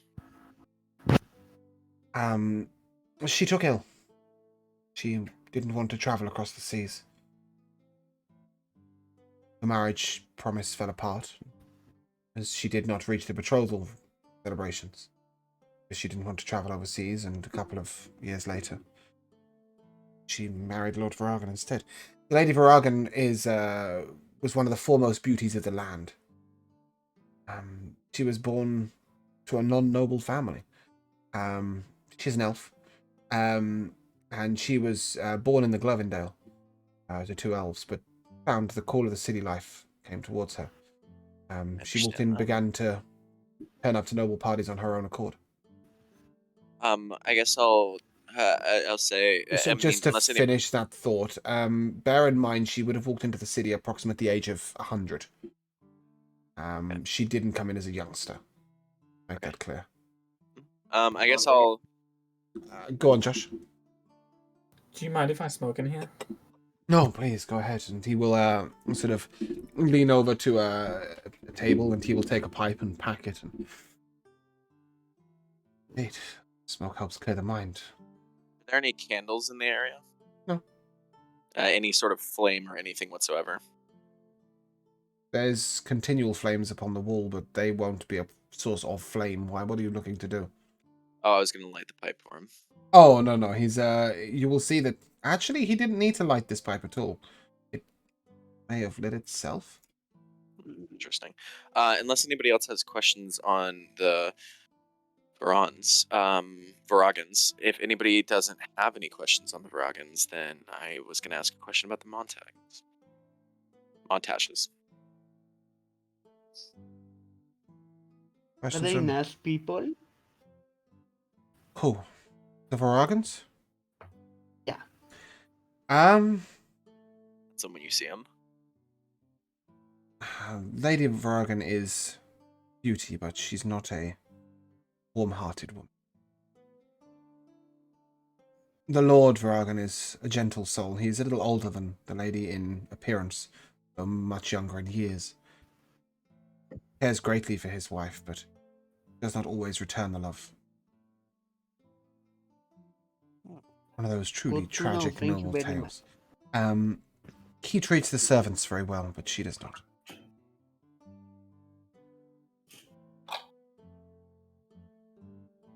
Okay. Cold-hearted bitch. Yeah, I put down dick in my notes. Just making sure. If anybody else has questions on the Varagans, go ahead. Okay. I guess I'll turn to him and ask him. I'll say the Montages. In the letter that we read, it said that Lady Montache had taken something from this thief, and that he was taking something from her in return. Well, the romantics in the guild will tell you that what she stole from him was his heart. Anybody can see that from the poetry. I thought you said you had a bard with you. Not consult her opinion. I just Looks over at mine. I Clearly, you could see easily that this is no item that was stolen. He talks about being smitten. Smote, indeed. I didn't consult with my bard. Oh. I think with my head, not with my heart. Then I solving guess this case will be difficult for you, don't you think? it's maybe. It starts with love letters. It starts with poetry. I guess is there anybody that maybe a love that she had before the Lord Montache, or even somebody that she regularly sees? The Lady Montache is famous for having many lovers as she does fingers. Is there anybody in particular that she maybe spends more time with? I believe she is most favored by orcs. No, not by orcs. Elicles is his name. He is a very fanciful male courtesan. And is there any way Victorious that will we tell can, you for free that he has spent many a night with her. is there any way that we could speak with him? So funny you should ask. Victorious walks over to his own room, opens the door, and Elicles, you're wanted. How convenient. And How you'll very see convenient. this sort of, again, quite muscular elf with black hair that is plaited all the way down his back. He has a dagger at his hip, and he comes out very well dressed. He's sort of in quite fine black brocaded outfit, and looks over at you. And, what is it I can do for you? It's from the gentleman that we were speaking with, Victorious. He said that you have maybe spent more nights with the Lady Montache than anybody else. I've probably spent more nights with the Lady Montache than her husband. I guess She's quite insatiable. Appetites are second to none. I guess Would you my like question. to know? She hides on top. That's not the direction I was going with this, but Go on, Nico. If she has a really high sex drive, why doesn't she fuck her husband? I'm gonna say that more Because- politely in character. But He's Because, the one who's always out of town. he travels all the time. He's often out of town. When he's out of town, she banging okay, everyone. so does he have affairs? Does he? Have affairs? Okay, important disparity here. The nobles often take courtesans and paid lovers. And there is that's not seen as an affair. He takes lovers. He doesn't necessarily have any affairs. I know that's a weird phrasing for us to have, but basically a paid courtesan. There's, Yeah, there's no emotion. It's indeed, just sex. indeed, it's just a paid courtesan. Yeah. Yes. Did Victorious leave? Sorry, Tom, you said? Did Victorious leave? No, they're both sat there. In fact, Eracles is running his I didn't hand wanna through assume Victorious's something hair. later on. And he looks at you, but you said you wanted to know about Lady Montage. What is it exactly you wanted to know? I'd imagine that you, as a courtesan, a man of your job in the way that you do, you don't really get emotionally attached to the people that you spend time with. So I'm not going to assume that. My question is, if you've spent time with the Lady Montage, maybe you possibly have some sort of information of somebody that has had their heart stolen by her, somebody that she's spoken of. There are many that would give their art for Lady Montage. She's a beauty and incredibly intelligent. But there is one person who... He looks to Victorious. Might we retire to a more private place? Very well. They actually lead you into Victorious's bedroom, where the bed has been remade very neatly and everything is quite clear and quite plain. And they shut the door with you all inside. And there is rumors that at a very young age, Lady Montage frolicked with a drow. That would Drow was, explain a lot of things. She was quite something. He said that the Lady Montage's heart was as stolen as hers. Did they have a baby? They're both Two female. females. Don't assume genders. No, but I said she to both of them. The drow is a female. It might be worth noting that. So I don't know the lengths that magic can go. Who am I to assume they can't have a baby together? Maybe ask your wizard about that. The drow has a twin brother. Jeez. Perhaps so. As far as I know, no child was spawned from the union. But the Lady Montage still speaks of her drow lover. On the pillow, of course. Do you have any idea of how they might keep in communication? I'm assuming that the drow lives in the Underdark, so how... Good assumption. No idea. As I do not know if they keep contact. It's been a long time, no? And Lady Montage is in her late 40s. So you could assume this drow lover was at least 25 years ago. So we're kind of being led that the drow is possibly the thief, but that doesn't explain all. I don't think it's the drow. I mean, no, that sounds pretty race. Like, why I think would the it's the- drow just start? Are we just like the first time we hear drow and we're going, yeah, the drow did No, it? Like, because the letter Drows are talks about Kelaan talks side. about seeing being with them before. Ah, but have you read the rest of the letters? Look, and then he will... Oh, that would be down to the DM. Well, yeah, but you were given the letter to Lady Varagon, which also speaks of a love that was meant to be and didn't happen. And you know that that's somebody different. That could have been the king's son. Perhaps, or it could have been somebody from before then. Someone different. no, I Because don't it's think a unlikely drow, that she like- was promised to a female drow. No, but it could be a thing that she was in love with the drow, but couldn't be with them, so she had to be courted to someone else. So you think that this That's female okay. drow has had a relationship with each of the male females? Each of the That's what female I'm nobles? saying. No, that's what I'm saying. Like, it could make sense that the drow is the one for this one, but it wouldn't make sense for it Indeed. to be the others, is what I was saying. So the drow isn't the thief. I don't think that'd be I pretty don't think weird. the drow is the thief either. I'm just trying to get information. Because at this point, I'll ask not of the location of the drow, but of anyone else who possibly could have this knowledge outside of himself. Other than her husband. Ja, das wird toll. Particular. Perhaps a couple of other courtesans,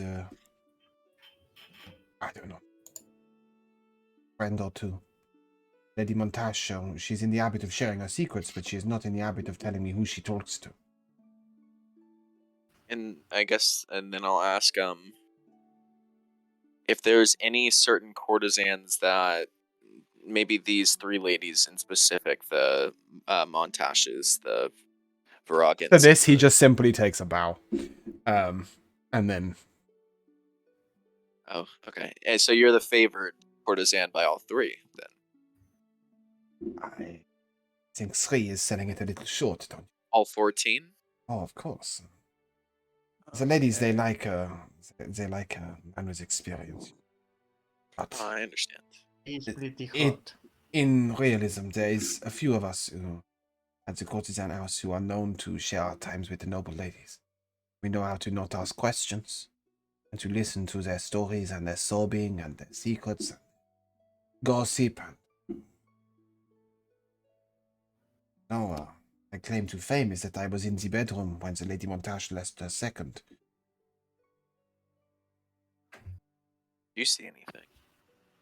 Of course, I saw the thief, but I kept it secret. I didn't need the 10,000 gold pieces. He looks at you like you're an idiot.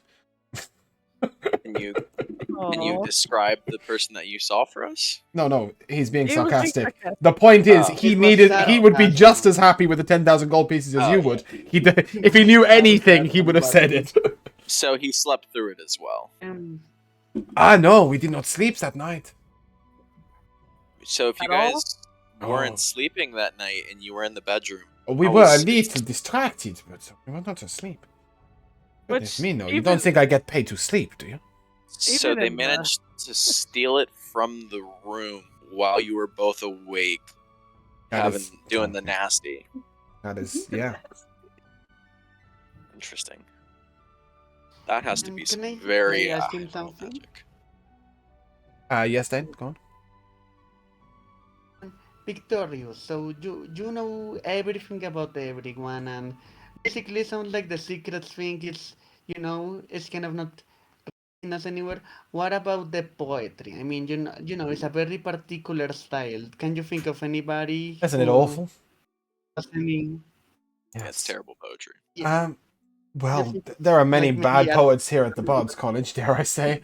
And there are many bad poets elsewhere, but this to me looks like not a poet at all, but instead some young noble boy aspiring to be something more, writing love letters. I guess I'll ask if maybe possibly he would have any sort of information, either him or Victorious, on maybe a noble visiting the sage and maybe getting letters written or anything of those sorts. Whoever it is, they're good at covering their tracks. There are certain darker paths you might look down. like what? Sorry. If you were to speak to the Thieves Guild, for example, we know that this work is not commissioned. In the Night Blades, the Thieves Guild, these sorts of people have access to writers, scribes of their own. Perhaps if one of theirs had been bought off, more likely than one who works for the Mages Guild or the Scribes Guild who has a reputation to uphold. Not to mention that I can't imagine the Thieves Guild are particularly happy with off-licensed jobs. Unless, of course, it's a licensed job, at which point they'll swear blind they know nothing about it at all. If they give you information, you know that it is not licensed. But, of That course, is actually a pretty good idea. Anyway, we're gonna get some information. People like you, of course, have no idea what the Thieves Guild are, do you? Sure don't. Maybe he could Like use in an alley, maybe like a really dark alley with like cobwebs. Wouldn't that be wonderful? No, quite the opposite. It's in the Merchants Guild quarter. Oh. big You head to building. the Merchants Guild and you go to the building that looks the most fine and opulent. You know Why the- would you just give us all this information? Yeah, Sure, you're so somebody- nice. You're just giving us everything. Thank you. It's Yeah, I'm open going secrets. to. I guess I don't really have any other questions for them. I think that this is going to lead us to the Thieves Guild. So, if anybody else has any other questions, He will tell you how to get in the door.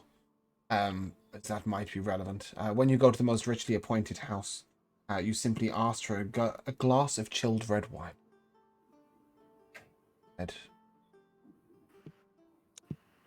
I will. Unless anybody else has anything else they want to say.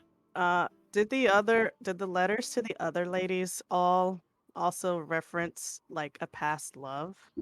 Either a past love or hints at something shared in the past. All of them hint at that. Maybe they all just had one big gangbang together. Possible. These two, I'm gonna tell them. I mean, you know that you two are the most suspicious for being the only ones to have this information. I wouldn't. I would disagree with that because I don't want to piss them off.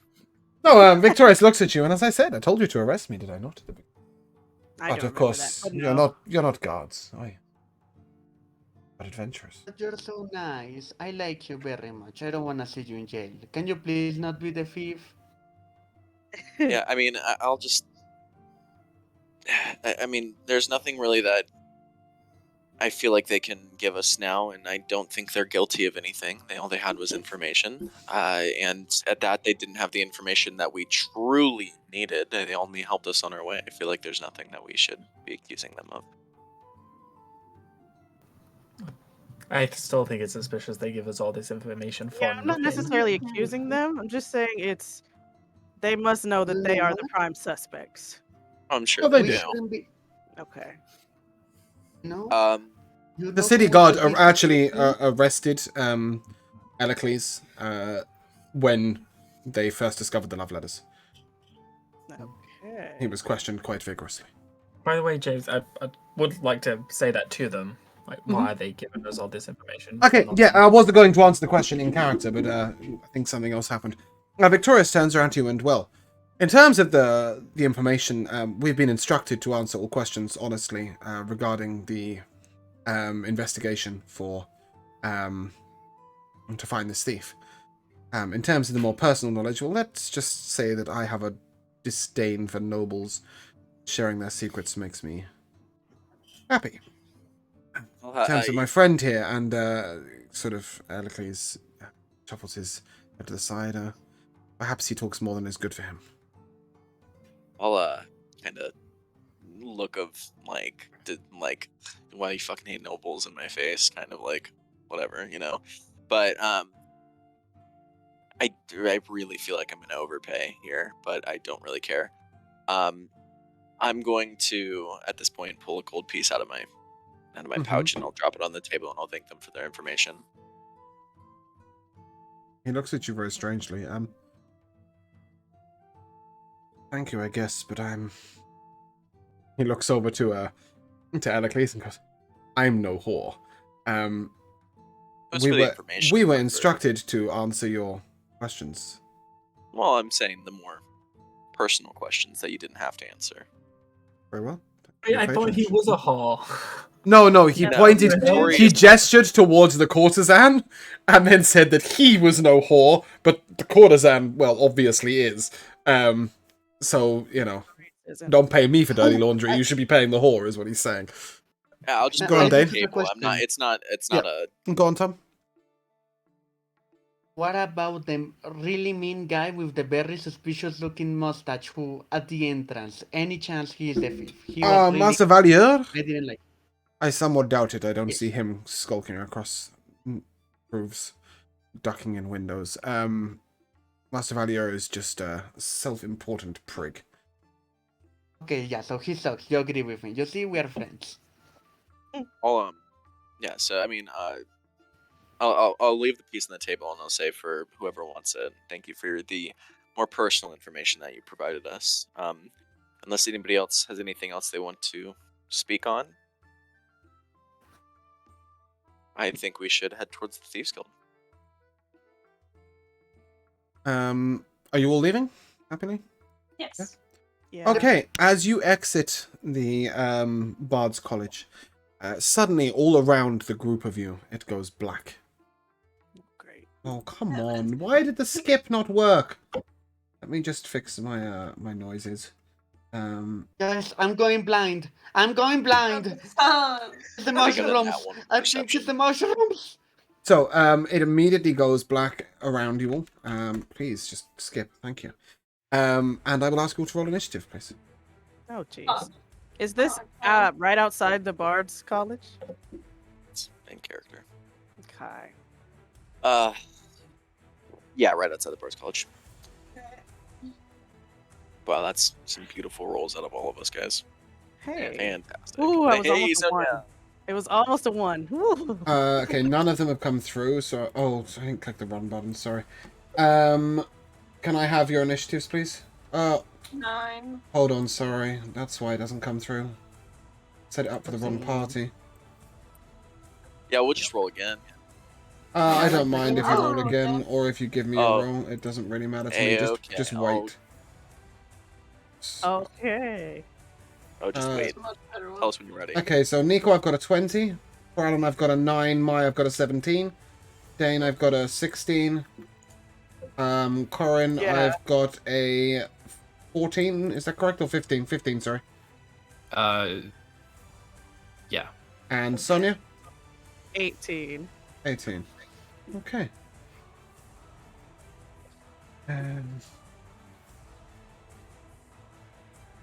Oh, I... Oh no! Triple kill! Back to our massacre. Back to How where I died. lovely. I'll just use Guys, this for we're now. doing so good. We're getting ambushed. We're such good detectives. Exactly. I'm so proud of us, actually. Look at us getting attacked. Ha! We're really making it as an adventuring party.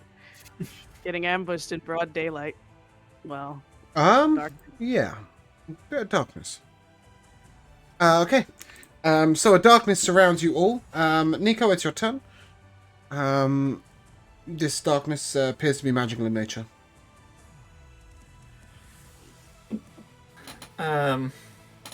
Okay. I guess I'll walk forward to try and get out of the darkness. Okay. You do. You walk forwards approximately 10 feet. You're walking blindly, so you don't know in which direction you're walking. But, Nico, you get to the edge of the darkness, and you find yourself still in darkness, but you know that you've moved out of the magical darkness. And as you'll notice that it's very dim light, and there appears to be a roof above your head. A cave roof, maybe? A natural roof of some sort? Okay, I guess I'll go in. No, I mean, you're in. You are in. Were we put to sleep? As far as you know. Then I guess I'll wait for everyone else to join me. Okay. Yep. You can call out. Hello. And Sonia, I come to you. Okay, it's magical darkness. Would magical light like cancel it out? Oh. No? Nope. In the darkness you are in currently, you don't know that there is a... Yeah, you just know that you can't see, basically. So just gonna cast light. Okay. So yep, you cast light. You know that the spellcast went off, but you don't know where it went. No, so it didn't do anything. It did nothing at all. Okay. I am. Well, I mean, that was my action. I guess I'll walk. I don't Okay. know where to walk. I think we should stick together. I'm gonna stay put. Okay. That's fine. Oh, sorry, not mine. Right, at this point, Sonia, you feel a dart at your neck Yes, you do. Assuming a 26 hits you. Just barely. Okay, I need a con save, please. Okay. You will take 4 piercing damage. There's that one that I was looking for. Okay, not only do you take 4 piercing damage, but you take 7 poison damage, and you are asleep. Okay, good night. Oh, okay. Maya, it's your turn.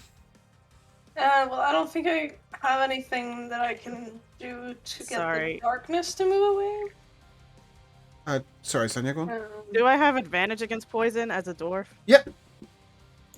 Does that mean I would roll It again? should, I think it says on your character sheet, yeah, advantage against poison. Oh, so I can do a con save again? Does it say on your character sheet that you have advantage against poison? Yeah. Yeah, then yes, you do the second con save. Yay. That one's a 14. Unfortunately, that's still a fail, so the same effect. Okay. I'll take that damage. Mai, what are you doing? Yeah, I don't think I have anything that can help me against magical darkness. Mm-hmm. Do we have anyone in our party that can, though? Not as far as you know. I mean, from what I would think, I would guess Kelaan, so I guess I could give him some bardic inspiration.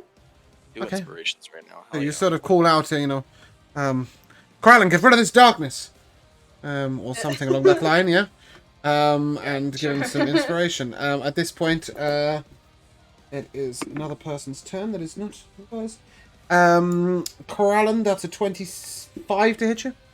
Yep, that'll hit. Okay, you take 6 piercing damage. And you need to make a con save. As you feel a small dart in your shoulder. 16. 16? Yep. So that's a success. Okay, Dane? Does a 19 hit you, Dane?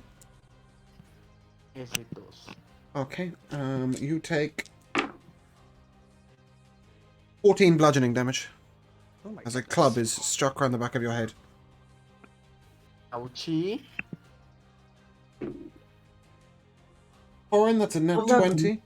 I love that because Dane's the killer of the group. They're like using blow darts, and the rest of us are like the killer needs to be whacked around. No, the at head. this point, Yeah. who's standing next to Corin? Corin and Sonia, you would have felt the presence of somebody heavy moving within you Wow. when that happened. A nat 20 to hit you, Corin, which means you take 5 plus 11 piercing damage. Okay. And This a is con the save, one- please. Where we die. Unless you're down. 22. That's a success. Oh, wait. And it's your turn. Okay. Wait, isn't it? Hi. How much Sorry. did you get in initiative? You got a 15. Oh, sorry, Dane. Yeah, you're right. Dane, it's your turn. Okay, so as I'm hitting my poor little head with the club and I feel a lot of pain, it's gonna, activate something within me.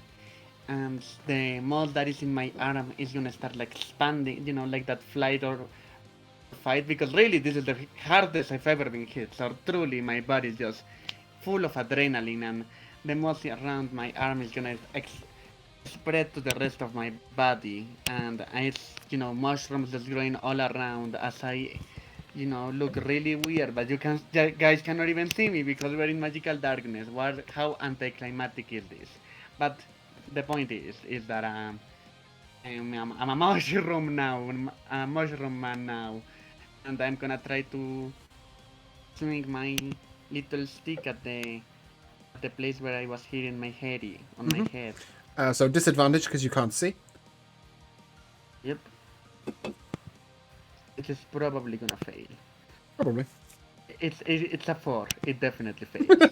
Yeah. No. You swing wildly, but unfortunately you're not able to hit anyone. Does that conclude your turn?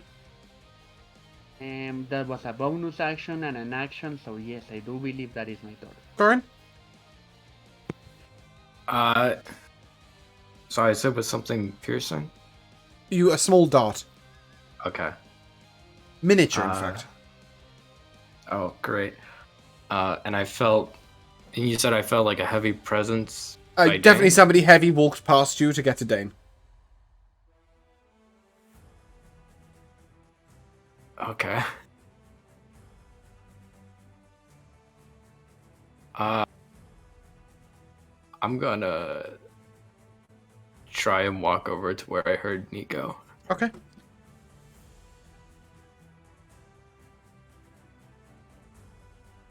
You have dark vision, Corin?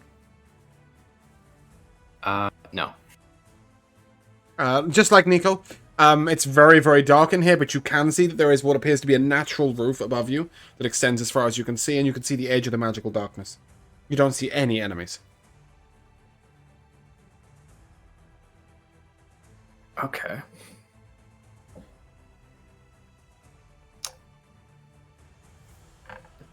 I don't really know what else to do.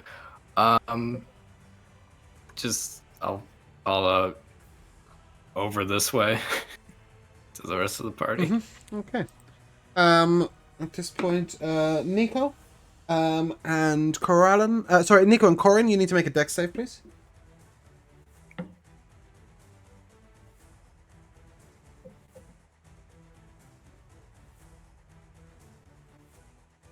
It's a 19.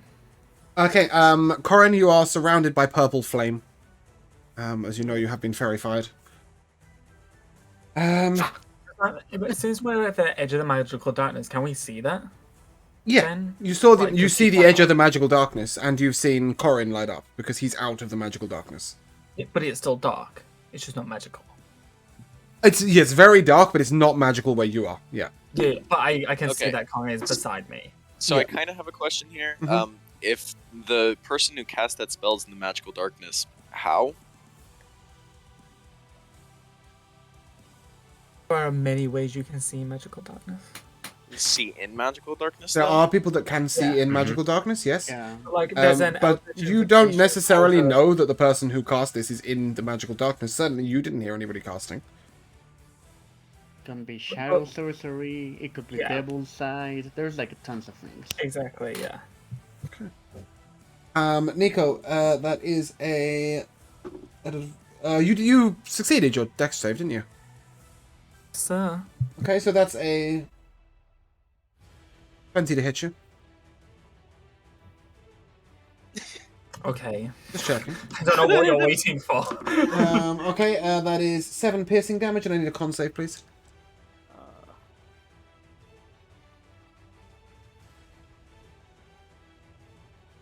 The day 20. Okay, that's a success. It's your turn. So in front of us is a Yes, yes. cave, right? No, not in front of you. You are in I a got cave. But the cave continues inwards. Sorry, I got Kelaan, you did get skipped. I'm having a lot of problem with the initiative roller because it's skipping on its own. So please do inform me. Yes, Kelaan, it is your turn. Sorry, Nico, hold on. Okay, so just to clarify this, right? You're in darkness, magical darkness. When you left the magical darkness, you were inside something with a natural roof. So okay. we've been teleported elsewhere. You would assume as much, yes. Kelaan, it's your Presumably turn. in a cave. Okay, cool. I don't know if I need to do this, but seeing as how I got hit by a dart, it felt like I'm going to attempt to move towards where Nico and Corin went. Yep. Yep. And I'm going to cast Dancing Lights. Okay, cool. Right, brilliant. Thank you. That's what we're looking for. And as you do this, you guys see that far down, I'm just going to put them... Right click, thank you. Just going to put them over here, but bear in mind he's about 80 feet. Okay. You will see 2, 3, there we go. Black-skinned casters deep down within this cave. You recognize these to be drow. You've heard of them. And you see that one of them is in the motions of casting. You see that the other 2 appear to already be concentrating. You can assume that one is concentrating on darkness and one is concentrating on fairy fire. Yeah. I will use the remainder of my movement to hide behind Corin and...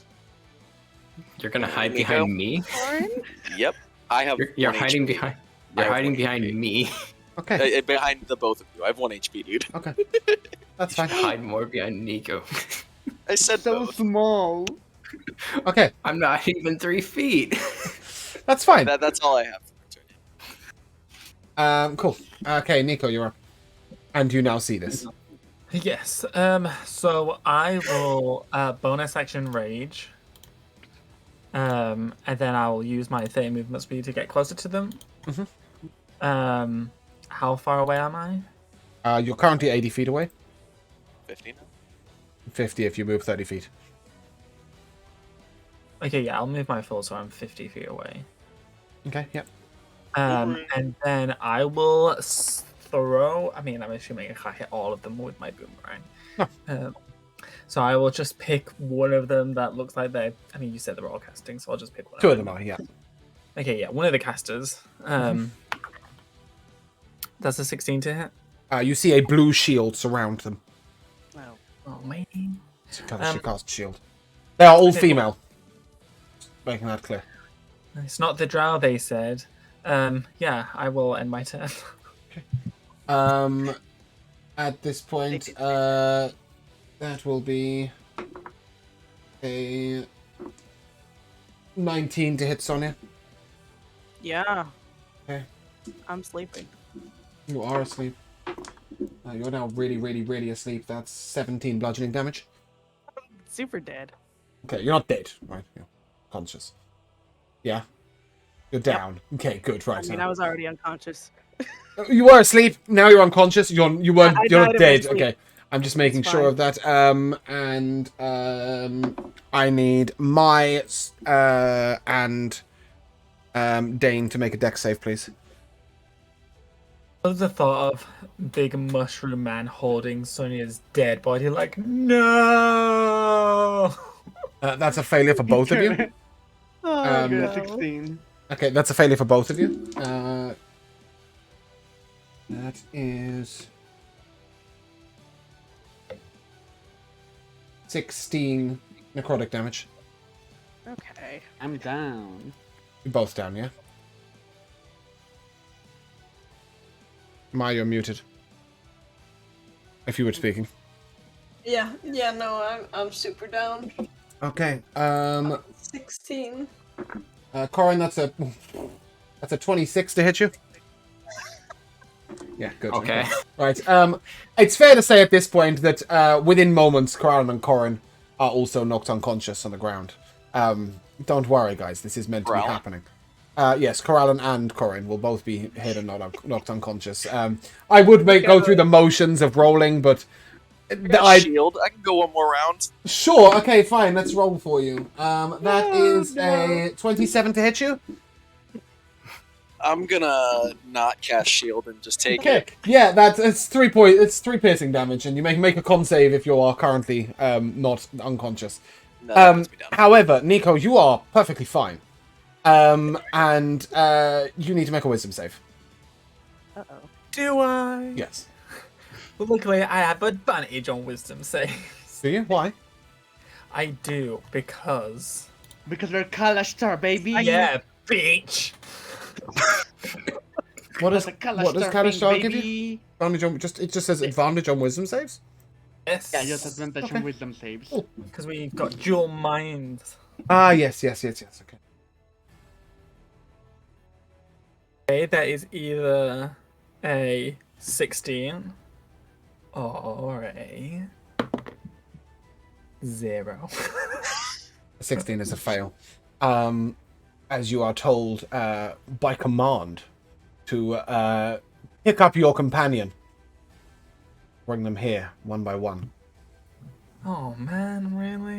Yeah, so you'll be used to carry your group before you are then told to sleep. Oh. You could be told to sleep.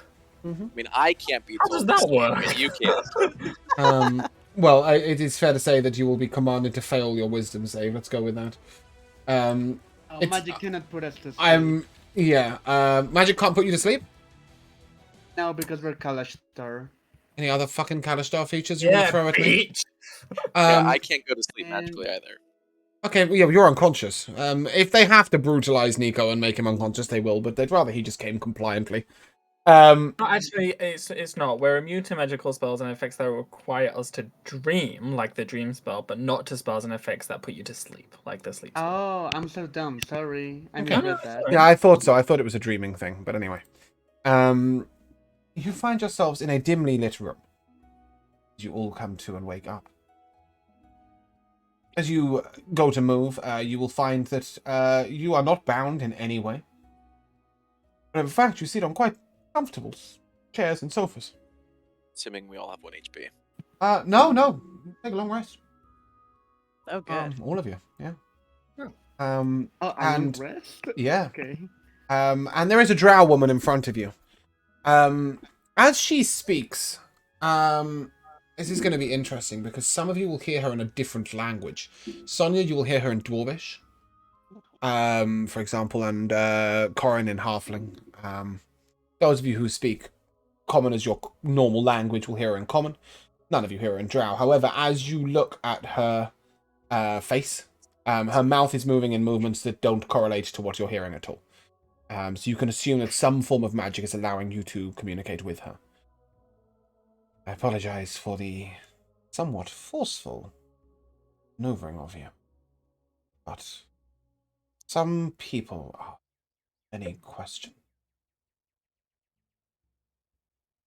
Then why keep us alive? Well, it strikes me that you're a little efficient. You struck to the heart of the problem relatively quickly. Really not. I didn't want to be just pointing the finger at the drow. Thanks for proving me wrong. We Apparently, it really just is the drow anytime You don't a think drow is involved. You don't think we're wasting our time stealing items from noble people in your city, do you? And why It would you didn't, We but then waste- you don't kidnapped care us. about your affair. We don't care about that at all. We're just trying to find Affair? the. We She don't looks care at you about confused. She is asking what affair. between Wait. Lady Montash and an unnamed female drow. Oh, Lady Montash's fun with Sabella was a couple of decades ago. Nothing special. Okay, what Sabella is is this about? friend. Asking too many questions about the comings and goings of nobles and such while we are trying to achieve something different. I would like to give you some help in your inquiry. What are you trying to achieve? Motives are my own, but what is important is that they will lead you to your own achievements, one might. You need to look into a type of magic called psionics. boy. How the What- thefts what are is that? achieved. Psionics is the magic of the mind. It is beyond your standard arcane casting. Ask if they have any books or anything around those lines that maybe I could read into on. She looks said at you. thing. You speak Drow. I'm speaking in Elvish because that's what I'm hearing. I have no books you would. Regardless. There is a Drow house. House Eledri. House Eledri is that. House Eledri are all psionics. We are aware of the psionic disturbances used to break into these houses. However, I will assure you that the perpetrator of these thefts is not a Drow. Ooh, wait, is the psionic like mind control? Are they mind controlling the nobles to like steal from themselves, and that's why how they're doing it because they take it and then they deliver it? Is it like that? Perhaps, or perhaps they are reaching through the dimensions of time and space to make the theft that way and change the object. Frankly, I care not. What I can tell you is that there are psionic disturbances at the houses of your nobles days of these thefts. How did the Mages Guild not know about this when they went to investigate? The magic of psionics is not, at least not in. Ew. You said that we go to the heart of the problem very efficiently. What is the heart of the problem exactly? She sort of looks at you. Sorry, I'm deciding how to answer that question. You were asking questions about past lovers. And you mentioned the Drow relationship with Lady Montash. That is what they want covered up. That is why she's intruded. She says to you, what happened with Lady Celebri is Thing of the past. a thing of the past. The Drow do not wish to be brought into your inquiry. The idiot should not be running his mouth. And then she looks to you, and we have given you an extra chance to not witness something that you not witness. I hate to be that guy. But I thought all Drow were evil in your world. They are. Then why are they helping us? Because they don't want their people, like more people to go after them than they need Then be. why keep us alive? Good question. They, you asking? I mean, I think they don't want to be associated with this petty crime. Maybe they want us to solve it. They couldn't care less. I think it's more so on the lines of the fact that they want us to solve the problem for them. You might be. Are you saying these things out loud? Yes. No. Okay. I Well, would ask. Well, yeah. I mean, I already did ask them. What let's just say we owe a favor to a certain woman who said that you might be part of her project. Oh. Wait a minute. Yeah, we love Malasan Sharazai. Malasan. Oh yeah. Great person. That is why they've kept you alive What? as a I favor thought to that. her. Oh, I get it. We're lying. Yes, we love. She looks at you, and whether you are lying to Melisande or not is irrelevant. I owed her a favor. She said to keep you alive, so we did. That is our job done. However, we needed you not to witness what happened. However, our favor to Did you Melisande... keep the prostitute? Melisande... hold on. Our favor to Melisande only extends a certain length and distance. If you report that the fact that a certain courtesan seems to have disappeared might have something to do with the presence of some dark-skinned figures, trust me when I say your own lives will not be your only forfeit. I'm gonna still Why does request this that I keep could get a happening book. to us? Sorry, I didn't hear either of you. Tom, what would you Go say? Does this keep happening to us? We literally went through this exact same thing yesterday. What, guys? I don't know if we are really good at this. What I thought that what we happened to you were, yesterday? but No, we didn't. We walked through a door. we uncovered important information that people should really know about, but we cannot tell anyone because they threaten Oh, our I see. families. Yes. This just keeps happening to us. Guys, I don't Means know we're if we are going down good the at right this. path. If we keep, yeah, but we were unable to do anything with it because we can never tell anybody the truth. She spits on I'm the floor saying- and just humans.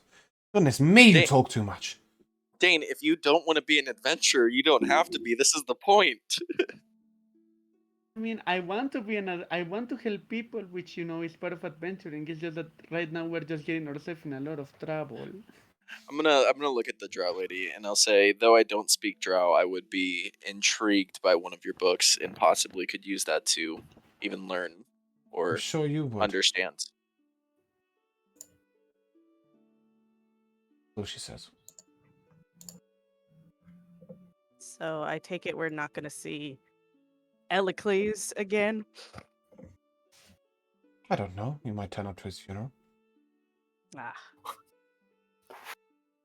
Or noble ladies lost their favorite whore. Well, I guess A nice person who helped us. No. I'm gonna ask them if I can get my gold back. She just looks at you. I believe we have wasted enough time mincing words. So what clue did you give us? Where should we? Okay, so psionics. Anyone Psionics. The Eledri specifically family. or The Eledri family. Eledri family? No, the Eledri family. No, Well, they you said can't it's- speak to the Eledri family. The Eledri family is a drow household who happened to practice psionics. They told you They that the said person who yeah, committed so- it is yeah. not a drow. Do what Yeah, you so like with that- it. Definitely not a drow. We get any actual clues other than psionics? Like, do you Nope. know who is? No. Okay, just psionics. They is don't give a involved. damn about your Okay, thank petty human issues. All they're saying is that there's a clue, and get the hell out the way and stop questioning about past lovers. Yep. Of all the times to not have an aberrant mind sorcerer in the team, this I know, is tragic. the worst. Yeah, But no, that unfortunately. is not quite as psionic-y as psionics are. Anyway, she will sort of look to you. I'll explain that on the break. And she sort of looks to you and, well, I think we'll conclude our business. And she gestures towards your cell door, and she walks out through it. And you may do the same. Yeah, I'll follow. I'll just walk through the door. Okay, as you walk through the Yeah, door, I you are guess. expelled out into the street, exactly where you would have been if you had have walked out of the Bard's cottage directly. There we shall take a short break.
Hello and welcome back to the second half of Dr. Silver Kelaan. First of all, thank you very much for the raid from Dungeon Mechanics. Let's give them a little shout out. Much appreciated. Please go give them a follow. And without further ado, we will move back to our session. So, in the first half, our group were attempting to discover the location or the identity of the uncatchable thief. A thief who steals important and exciting items of jewelry from various noble ladies and leaves love letters in their place. However, as you left the Bard's College, you were bullied by a group of drow who teleported you down to the Underdark and back out and told you to stop asking about previous lovers of the nobles and start questioning about psionics. As you are allowed back out and you walk out in front of the Bard's College, where is our party going? I'm gonna request that if anybody's interested in following me, I do want to at least, at the very least, go and talk to the mages and see if they possibly have any sort of information that I could learn on psionics. Yep. So as you guys head over to the Mages Guild, you are greeted by two blue-robed figures, as always, standing outside the door. They give you a little nod and a bow. I think it's fair to say Kelaan probably has a nodding acquaintance with the Mages Guild. They probably know who you are once your name is given. They know that you're sort of, not a member as such, but you have, interacted with them before, and they will allow you and your group in. And you will be greeted by an old gentleman. He appears to be human. Long, dark grey hair. Very clean shaven. Quite gruff looking, and he...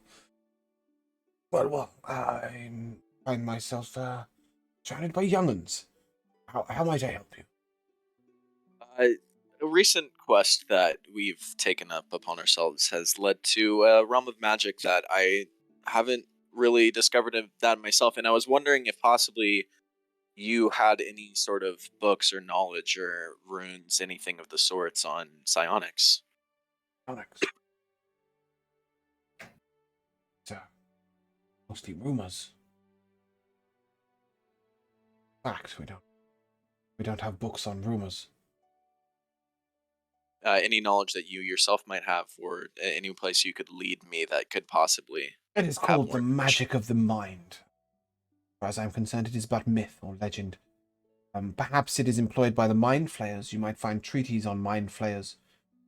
If anybody knows anything about that strange magic, it is mind flayers. But you won't find those in our libraries. You have to head to bigger libraries, perhaps the collective.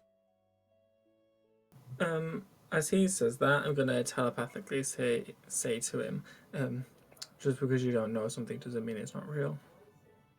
Who's going? Are you saying that to him or to me? Him. He looks back at you and will reply psionically, as such, or telepathically. And he will tell you that telepathy is studied magic and an understood one. Psionics attribute abilities to people that can't possibly exist.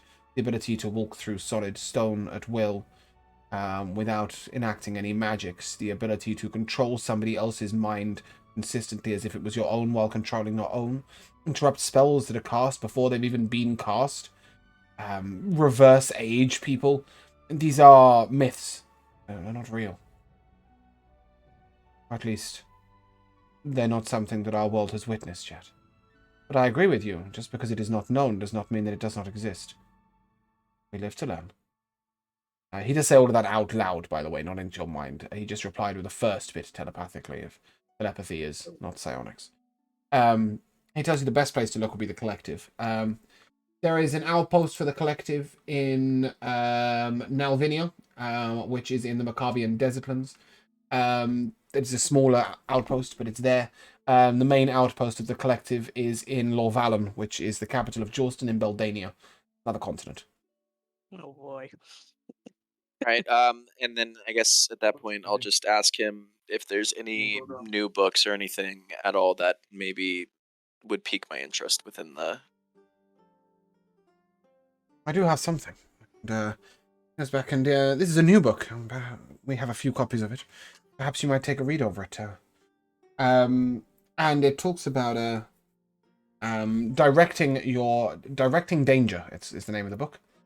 And it speaks of managing certain spells and shaping certain spells in certain ways. You can do a little reading on it later on and have a slightly more about it, but in a total metagame sense, you get your subclass at 2. Yes. Okay, yes. If you read this book, it will teach you the art of sculpting spells. It's to teach you your subclass. So as you spend time studying it, you will be able to access your subclass. So once that is cleared up and you realize that maybe finding out more about Psionics might be a little bit beyond the party right now, what is the group doing? I'll gesture to everybody else. I mean, I'm assuming we walked out at this point. Yeah, you're out. I'll gesture to everybody else and say, well, what time? We took a long rest, so I'm assuming it's the next day. No, it wasn't the next day. The long rest was instant. You will find that it's currently about 1:30 in the afternoon. I would say that. I mean, I'll ask if anybody else is as intrigued with going to the outposts as I am. And The Black Sword Swords. outpost? Yes. Yeah, I think after nearly dying, we are all feeling like we should maybe put this on a shelf for now. I agree very much. Yeah, let's instead. I mean, the Black Swords are really mean, so I think that messing up their day could be really nice for us. Did anybody else have an opinion on that?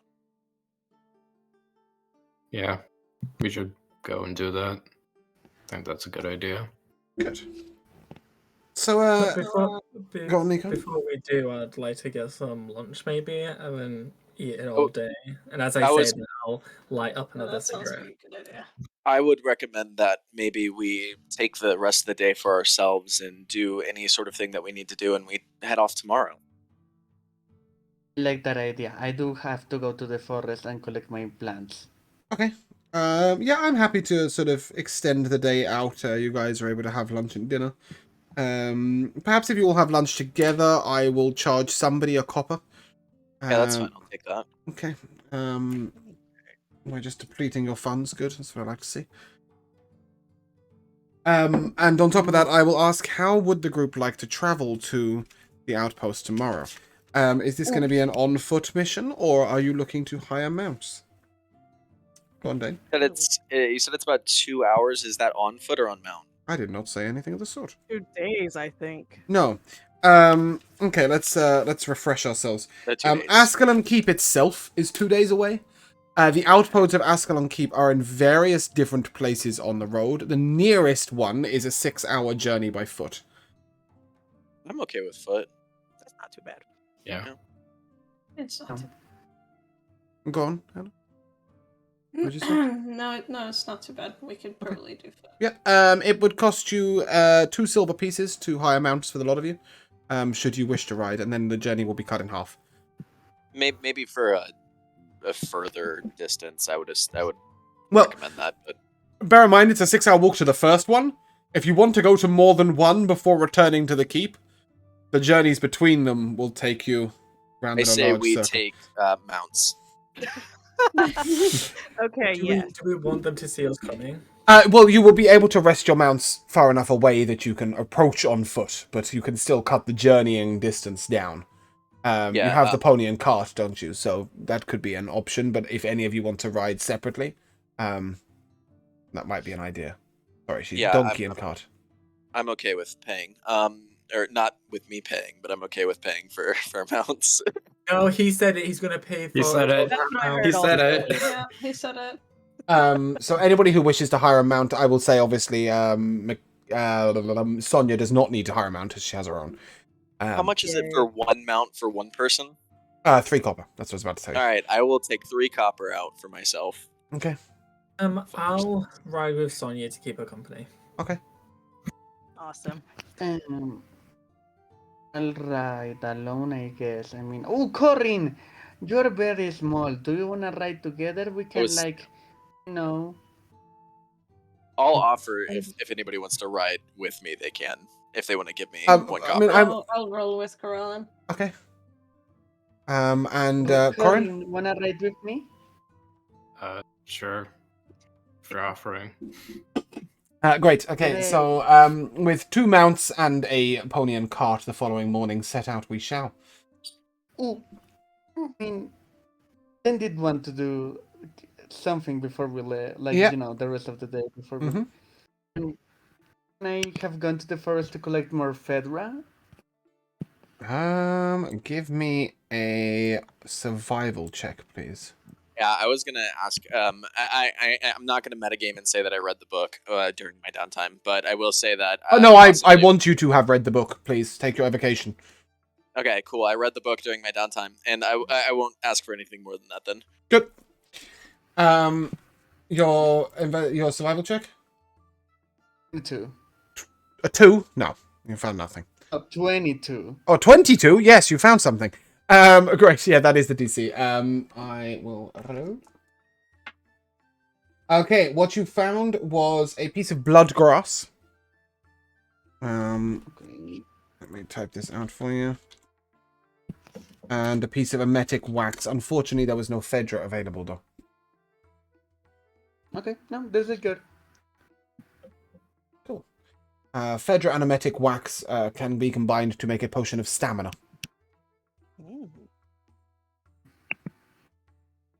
That's another one you'd know from like basic. Those are the 2 you'd know from basic recipes. I think I've actually put that in your notes. Yeah, I have them. Yep. Yeah, cool. I have them here. So that's there as and when. Cool. So as you guys begin to head out along the road, who is our eyes? Who's keeping an eye on the road? I believe that is Sonya. I can do it. I tend to have good eyes. I think Sonia is the one who has the proficiency, correct?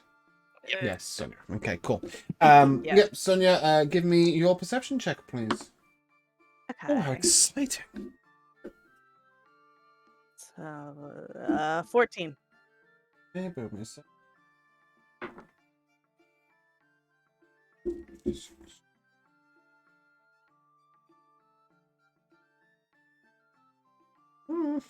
Okay. As you are looking out across the road, you see a group riding towards you. This group riding towards you are on quite expensive-looking mounts. They appear to be armored, with swords at their side, and they rein in. Sort of the horses turn side on in front of your cart, and what ho! Where travel you? The gentleman who greets you is sort of got a large greatsword on his back. His long blonde hair pulled to one side, and he is an elf. I'll reply and I'll look at him and say, "We're off to the outposts of the Black Swords." Ascalon Keep. Not specifically Ascalon Keep, but the outposts of Ascalon Keep. Yes. He looks you over, and what would be your business with those? Well, we can I Investigating. and yeah, can I get an investigate out of somebody here? Investigate? What are you investigating? Who are you touching? Just to see whether or not he is working with the Black Swords. Oh, you want an insight check? Yeah, insight. Maya, Well, Maya, go ahead and give me an insight check. that's a 21. They seem to be of generally goodwill. They're most definitely an adventurer group. Go on, Nico. Is Kelaan within 20 feet of me? We're all within 20 feet of each other. Okay, good. I'm gonna telepathically tell him to not just spill everything that we do to the first random To a complete stranger. he stranger. sees. Well, I'm just looking at them. They look like they're, closer, like probably protecting something of relative importance inside of the. So there's they have a carriage with them, right? No, there's 6 people No. on horses traveling down a road. Oh, okay. They say there's nothing that you get from them apart from they seem to be relatively okay people. Yeah, I guess I'll respond to them and I'll just say we're dealing with a quest from the Adventurers Guild. Ah, you're an adventuring troop. As are The we. You Nameless may 11. find us registered there. A Nameless 11. Wait, Catchy. no, what's your name? I think we're registered just as the nameless. Nameless, I don't yeah. think they included. It didn't include the 11 in the registry. Fine. The We have Nameless. a stick. The Nameless. We have a stick we used to punch people. I suppose that's creative in its own way, and he looks sort of a bit doubtful and confused at you. But he carries on, and, well, perhaps you may have heard of us. I had no idea who you are. We are the Dragon Riders. Oh, you're riding a Never horse, heard that name though. before in my life. Yes, we ride horses. You will see that embossed upon the armor that is on their horses are images of dragons. And actually, his helm, there is a sort of fire-breathing dragon built into the top of it, crafted by the finest dwarves, by the way. Dwarves owe you something, but never mind. We didn't bother with getting any commission out of them yet. Never mind. I forgot about that. We'll have to pick that back up in the end of the session. Somebody remind me end of the session. Commission from the dwarves. I know you did, and then I meant to say something about it this morning, and I just whatever. Yeah, so he'll tell you that they're the Dragon Riders. You will have heard a little bit about the Dragon Riders. They are all paladins of good renown. They tend to try and protect the downtrodden. And they will tell you for free that they've just put down an ogre in the forests north of Calvinia. Very nice. Well done. I think good for you guys. Well, I always think that a good adventuring troop should be well equipped. Here, as a token of our goodwill. And he'll hand you a pouch. This pouch has upon it the mark of the gold coin of the manufactory. Coin in the hand of the manufactory. Is it coin in the hand? Let me just double check. Sorry, I'm going to have to let it load. I know that most things are in my head, but some things fall out of it, apparently, at really unopportune moments.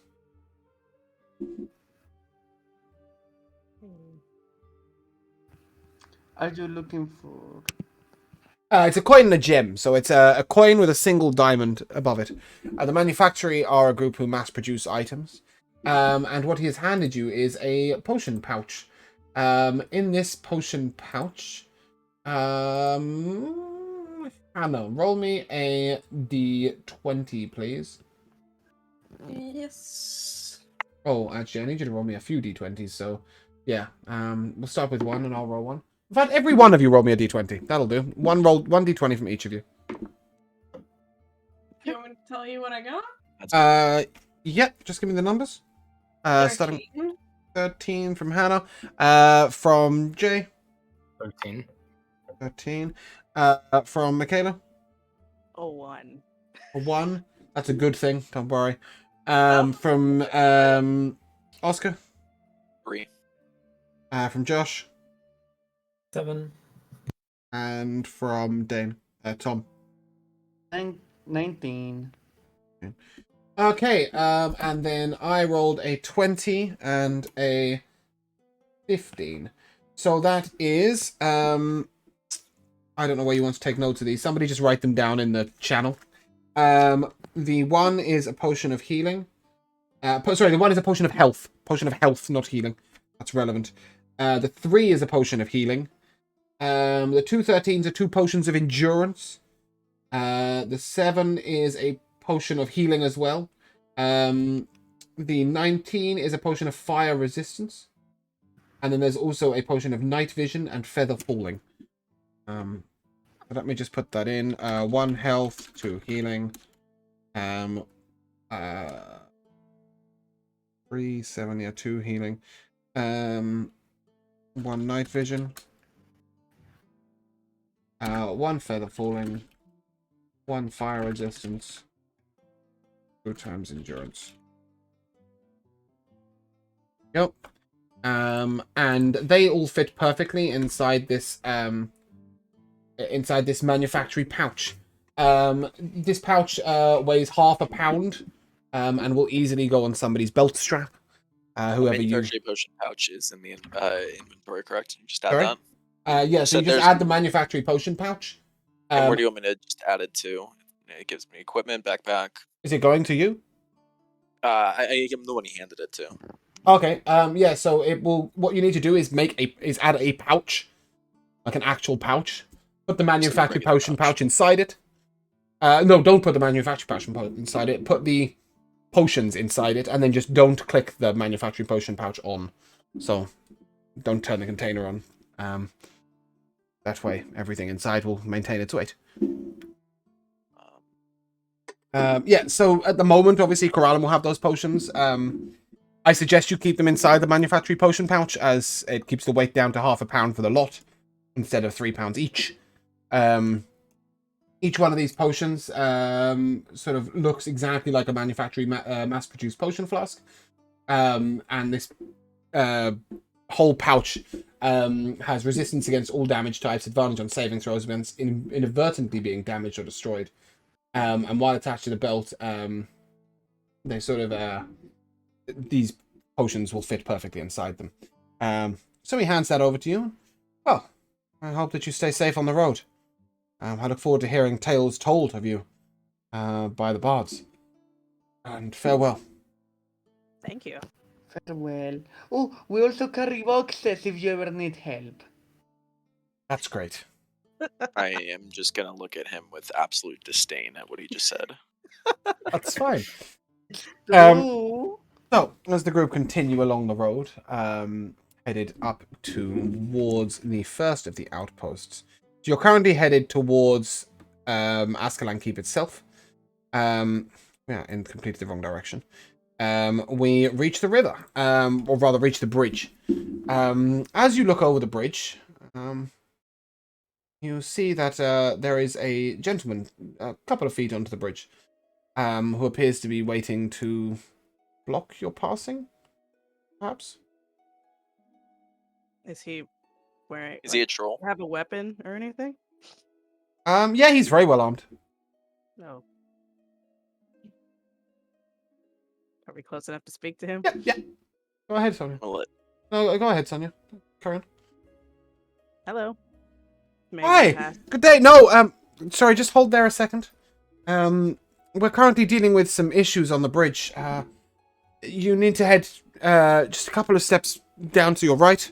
And he sort of gestures for you to move down towards the edge of the bridge, and the ferry will take you across. Unfortunately, the bridge was destroyed in a bit of an accident. And as he moves out the way, you will see that this bridge has been collapsed in the middle. And it's collapsed into the water. Maybe I can repair it. Can you? no, I'm good. No, No. I don't know how to do that. I have woodworkings. I have woodworkers device. I am a good woodworker. It's a Maybe I can repair the bridge. stone bridge. Oh no. Oh, then I It's could made of probably- multiple cobblestones. Yeah, you could if you guys want to wait for 3 days. No, I'm not actually volunteering. Okay, I'm good. just saying I could. But he will tell you what destroyed the bridge. And he will explain that an unusual flying creature crashed into the bridge. At a wingspan of nearly 30 feet. It was headed towards the forest, we think, from down in the southwest. Never seen the likes of it. One of the villagers reported it. Would I have any sort of knowledge on what that could possibly be? No. You wouldn't have the faintest of clues. Neither you nor Dane would have any idea. But however, you can give me a history check. Of course. You may have heard a tale once of a bird large enough to swallow. Why Nope, do I you have use not that heard one? shit. I have not heard anything. A natural 1 -1. So, yeah, there are some tales of birds large enough to swallow people whole, but none of them really stuck in my mind. Nevertheless, he tells you that, yeah, this bird was, 30 feet of wingspan. It was big enough to eat a person quite easily. And he tells you to be careful on the road. And he gestures towards his friend. His friend is a dwarf. And the dwarf sort of gruffly greets you and, come down. Come on. And he shows you towards the barge, and he will help you get your mounts onto the barge. You may all cross at once. It's a very large, flat barge. It doesn't move across the water like a boat would. Instead, there is a rope and pulley system. So what he's doing is cranking the pulley, and it's pulling him along. So he cranks the wheel, and as he does so, he turns to you and see a dwarf on the road. Might I ask where you're going? What you doing? A little adventuring, trying to make a name for ourselves. My nephew's an adventurer. How's Yeah. it going for him? He, been into a few caves, got himself in a few scraps. It's such a Same. dangerous life, but he seems to enjoy it. He finds it rewarding. Yeah, I'm noticing the danger also. He adventures down in the far southeast. We made the journey to Eladar together, and after that parted ways. He's a good young lad. Nevertheless, I hope that you travel well on your journey, and hopefully on your way back we should have this bridge fixed up. And as he gestures to the right, you will see that there are 5 dwarves who appear to be on floating discs, and 1 wizard who appears to be focusing on maintaining the discs. They're not Tensor's floating discs, Kelaan, as obviously they would sink. They appear to be levitation discs.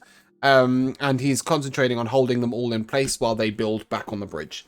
And they all sort of wave their hand in greeting, and as you head to the other side of the bridge, we're able to continue onwards.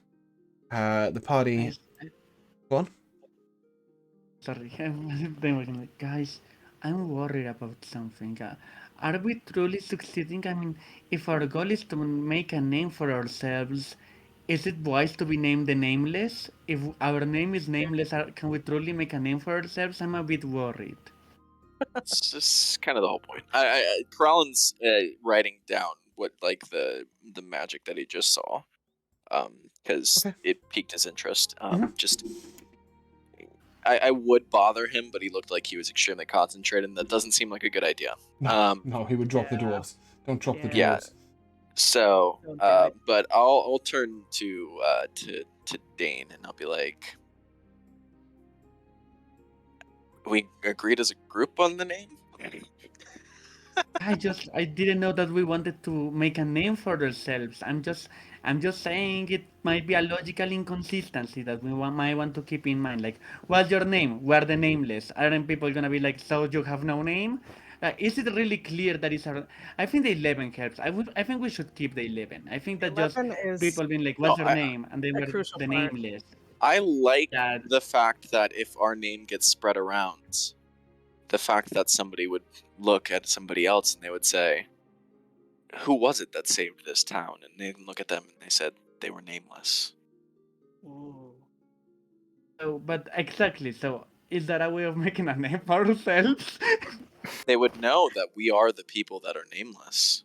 Okay. There's I guess levels. the lack of name is the name, is what you're saying? Yep.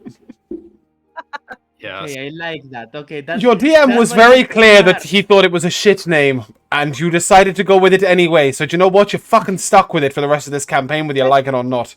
That's why you're the smart one, Corral, and that makes so much sense. That's why I'm the pretty one. I don't know about that. I'd point at his arm and then I'll say, let's get going. Unlike my mushroom? Okay, let's keep going. Okay, as we head down the road, I'll take another perception check, please, Sonia. You approach a hill.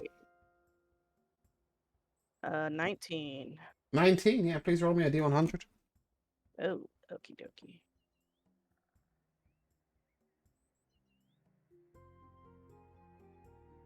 Um, 77. Just over the hill, you see, or rather on the hill, you see a grey wolf, his muzzle raised to the sky. Howling. I will leave this entirely up to Dane. Guys! A wolfie! Is it really far away? How far away is it? 60 feet? Guys! Do you think I have 10 minutes so I can speak to it? I don't know. It works for me. Do wolves normally howl in the day? No. Okay, give me 10 minutes. Maybe you'll have important information, and I'm gonna start doing my magic symbols so I can, and I'll start casting speak with animals. Okay. I'm going to cast Tiny Desk, and I am going to pull out a book and just have the lights from dancing lights going on in my hands as I just sit and read while he does this. Cool. You must be the only person that uses a desk to read. But in the meantime, Dane, you are able to complete your cast. Are you headed up the hill alone towards the wolf? I mean, I'm approaching. Does anybody want to come with me? I suppose I'll go with him just so he doesn't die. Yeah, that's what I was gonna Hey, say. you're so I'll go nice. as a bodyguard. I think it's fair to say What? Nico and Mai. Actually, no, maybe this is a little bit different. Mai, you can probably accompany him by his side. Nico, you might need to walk a little further behind so as not to scare the wolf. Yeah, as long as I'm close enough to You'd be able close enough to to defend him. react.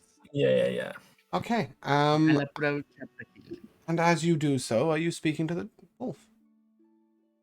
Yeah, I'll approach and I'll be like, "Hello, old friend. Looks It's a back at pleasure you. to meet you. My name is Dane. Hello. Are you okay? I mean, you're howling during the day. That seems a little unusual. Is everything okay?" Hungry. Hungry. So hungry. Aw. Oh, oh, do you like berries? It's a wolf. Of course, No. it's like berries. I'm sorry, not going to talking say the that wolf. I'm gonna say that Dane just wouldn't ask that question. You know that a wolf needs meat. As your character knows a wolf needs meat. And I do have a 6 intelligence. So, Yes, but okay. you do understand animals. Okay, Just I'll take naturally. it. Yeah. I mean, why are you? Is there a problem with animals? Why are you not hunting animals like wolves normally do? Hunting is bad in this area. Hunting is bad. Beasts. They come out day and night, thundering upon the road. Strange travelers.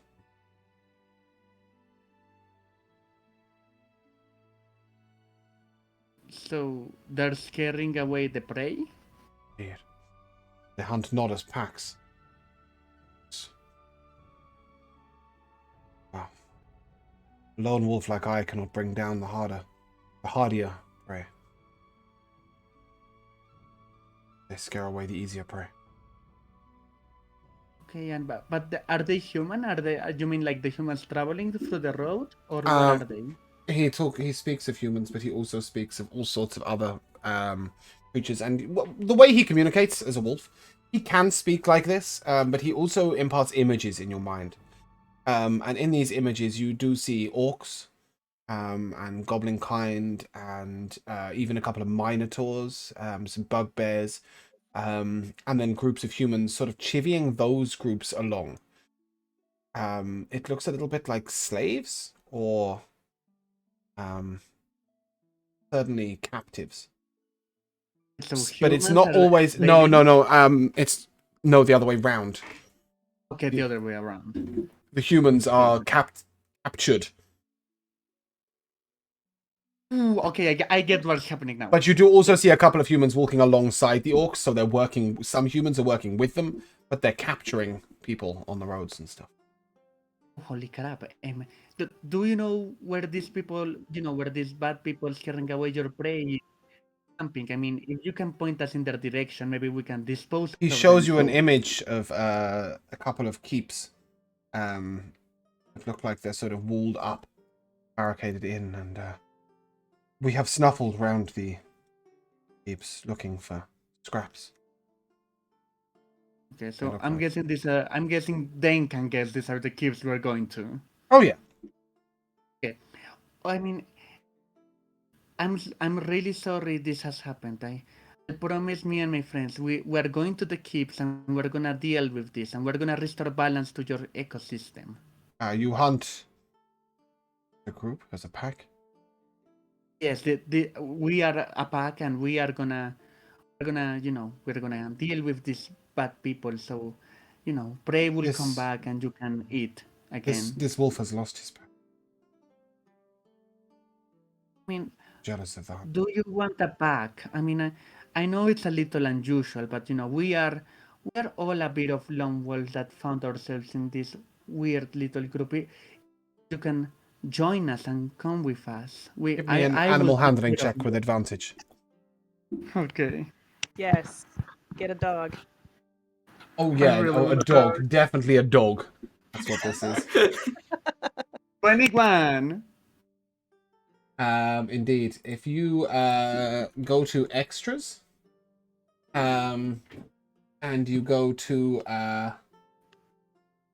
beast companion, and you add a wolf. This wolf will also be your familiar. You may communicate with it telepathically. Dane alone. I will tell you one thing. Don't bring it into the city unless you can describe it very well as a wolf hound. Don't bring it into your own city. Dane, you can probably get it to your home. Just don't take it to the local tavern. Okay. Yeah. Makes sense. Go on, Nico. So we now have a pet dog despite my being part cat. Uh-oh. Yes, Maya might be part cat, but this is a wolf, not a cat. If anything, he sees Maya's... Dog, then. Yeah, he sees Maya's a little bit more into him in like he sees her as a fellow hunter. Okay. Yeah, I can respect He sees that. her as a predator, not prey. In other words. And I will ask Wolf a name. He explains that he does. My mother called me Night Eyes. I was the last awake from my den. And when I woke, I still... it took me a long time to open my eyes to the daylight. Night Eyes is what she called me. I was the runt of my litter. Yes, Nico? I'm just trying to figure out what kind of bark, grunt, or howl in wolf language means night eyes. What the mom to be calling him. If he was able to speak to you instead of him, he would inform you quite seriously that wolves don't communicate through growls or hunts or yipping, as he would call it. We don't yip at each other. We yip in excitement, we yip as part of the hunt, but most wolves communicate via body language, via sense, and via the ability to impart mental images to each other. Okay, then my follow-up question is what body movement or scent means night eyes? Quite simply, if he was to describe his name and the way his mother would say it, it is a bow of the head and the closing of the eyes. Aww. Oh. That's his name. Okay, now, it's an honor to meet you, Night Eyes. I'll do my best to protect you and keep you well fed and... With this, he laughs at you and he says, "Nay, I will do my best to protect you, brother." And thank you, I really need it. He doesn't see himself in need of protection, although he is fucking starving. At this point, you guys are able to head back along the road, and it's not long before you come into sight of, which is just over this hill, actually. You come Is into that a fucking wolf? Yeah. Jeez. Guys, this is What the Night Eyes. fuck? He's my new friend. The Yeah, name is 11 now. I put my fucking book away to see them coming down the hill with a wolf in tow. He's part of our alright. crew now. Guys, say hello to Night Eyes. He's part of the crew now. We're on our way to 11. We are in our way to 11. We just bring us another member to the party, I guess, eventually. I mean, I was a stray when you guys met me. Aww. Here, I will kindly provide us an image of Night Eyes. Is Salty, are you gonna get a familiar? Because then we're another one up. No. I have a different idea for a familiar. Hold on. No. Okay, I should be able to share it on the screen if we do this. Take you out of the Bard's College. I did have this prepped.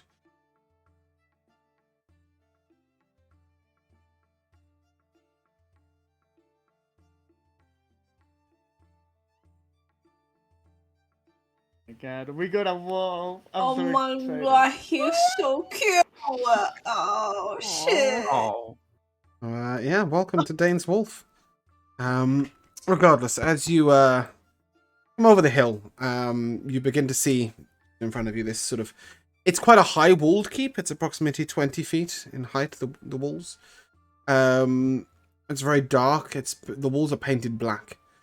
And as you look over, you see that there is a bugbear and a human standing guard outside the keep. Give me a history check, Corellon. Also, I'll say on the way, Dane would have told them about the 17. slaves. Like he would have told them that they're taking people captive. Yeah, I'm gonna No. sort of let all that knowledge that came from the wolf come to you all. What was the check, Corellon? 17. 17, yeah. You know that historically, bugbears and humans don't play with each other. Bugbears are inherently evil. You may assume that the humans are too. How would the group like to go about this? There is a few trees here and there if you wish to secure the mounts and move up without your cart and horses. Let's do that. Okay. How would the group be attempting to? Oh boy. So just to give you an idea of size, the keep is perhaps 300 feet in total diameter, and it's circular. This is like a glorified guard tower, I guess. It's large, but it's not massive. It's not a city, you know. It's a keep. It stands perhaps 20 feet tall, and it is made of sort of black rocks that have also been painted over to be really black. Yeah, go on, Josh. Are there any side doors or any part of the keep on the ground level that maybe the stones have broken away or? You would have to move a little closer and head the whole way round to discover. But the two doors you can see are two huge iron doors that are at the very front. As you getting closer, are you going to attempt to sneak around to have a look, or have you got another way of looking, or what's the plan? I mean, I think it'll. I mean, I don't mind me sneaking or us all sneaking together. Maybe it would be best for one person who has the highest stealth to scout forward a bit to see what it's like, to see if there are any How other about we doors, or maybe we even send send a Night wolf. Eyes? Yeah. Oh, how about we send Night Eyes to kind of sneak around and tell us, like, yeah, what is ahead? Okay, so instead of him telling you anything, he will walk around quite proudly, but he will impart the images that he sees.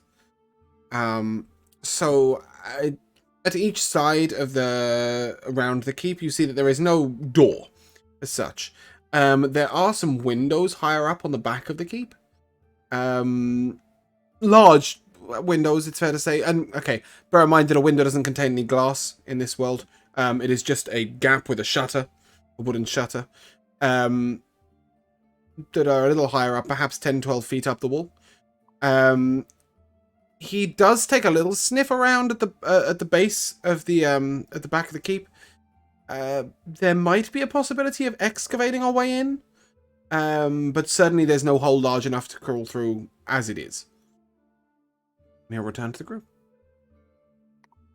I'll impart the information to the party. Like, yeah, I'll just repeat all of that to you guys. Yeah. I think best course of action is to just go through the front door. Why don't we mention we know Melisson? But then we go inside and then we beat them from the inside out. I mean, maybe see what kind of numbers they have. I think we should attack the people on the outside and, kind of right. stick our way in. But, you guys are the smart ones, so I'll leave that up to you. A very rare occurrence. I'm actually going to agree with Dane on this. I think that is the best course of action. We should just fight our way Corin? in through the front door. Corin, your opinion? The infiltrate or the break down the door method? Infiltrate, yeah. Okay, so he's with Michaela. Mai? Well, I don't think going through the front door straight ahead would be that good of an idea. Okay, she's with infiltrate. And Nico, where are you at? Yeah, I mean, if there's a way to infiltrate, I think that would be a lot better, especially because then we can get the jump on people and slowly take people out as we go through. But if there's not an easy way for us all to get in, then I suppose we could just go to the front door and ask to use their bathroom or something. So are we going to try and talk our way in, or are we going to try and break in through another entrance? I like the bathroom idea. I think that's really strong.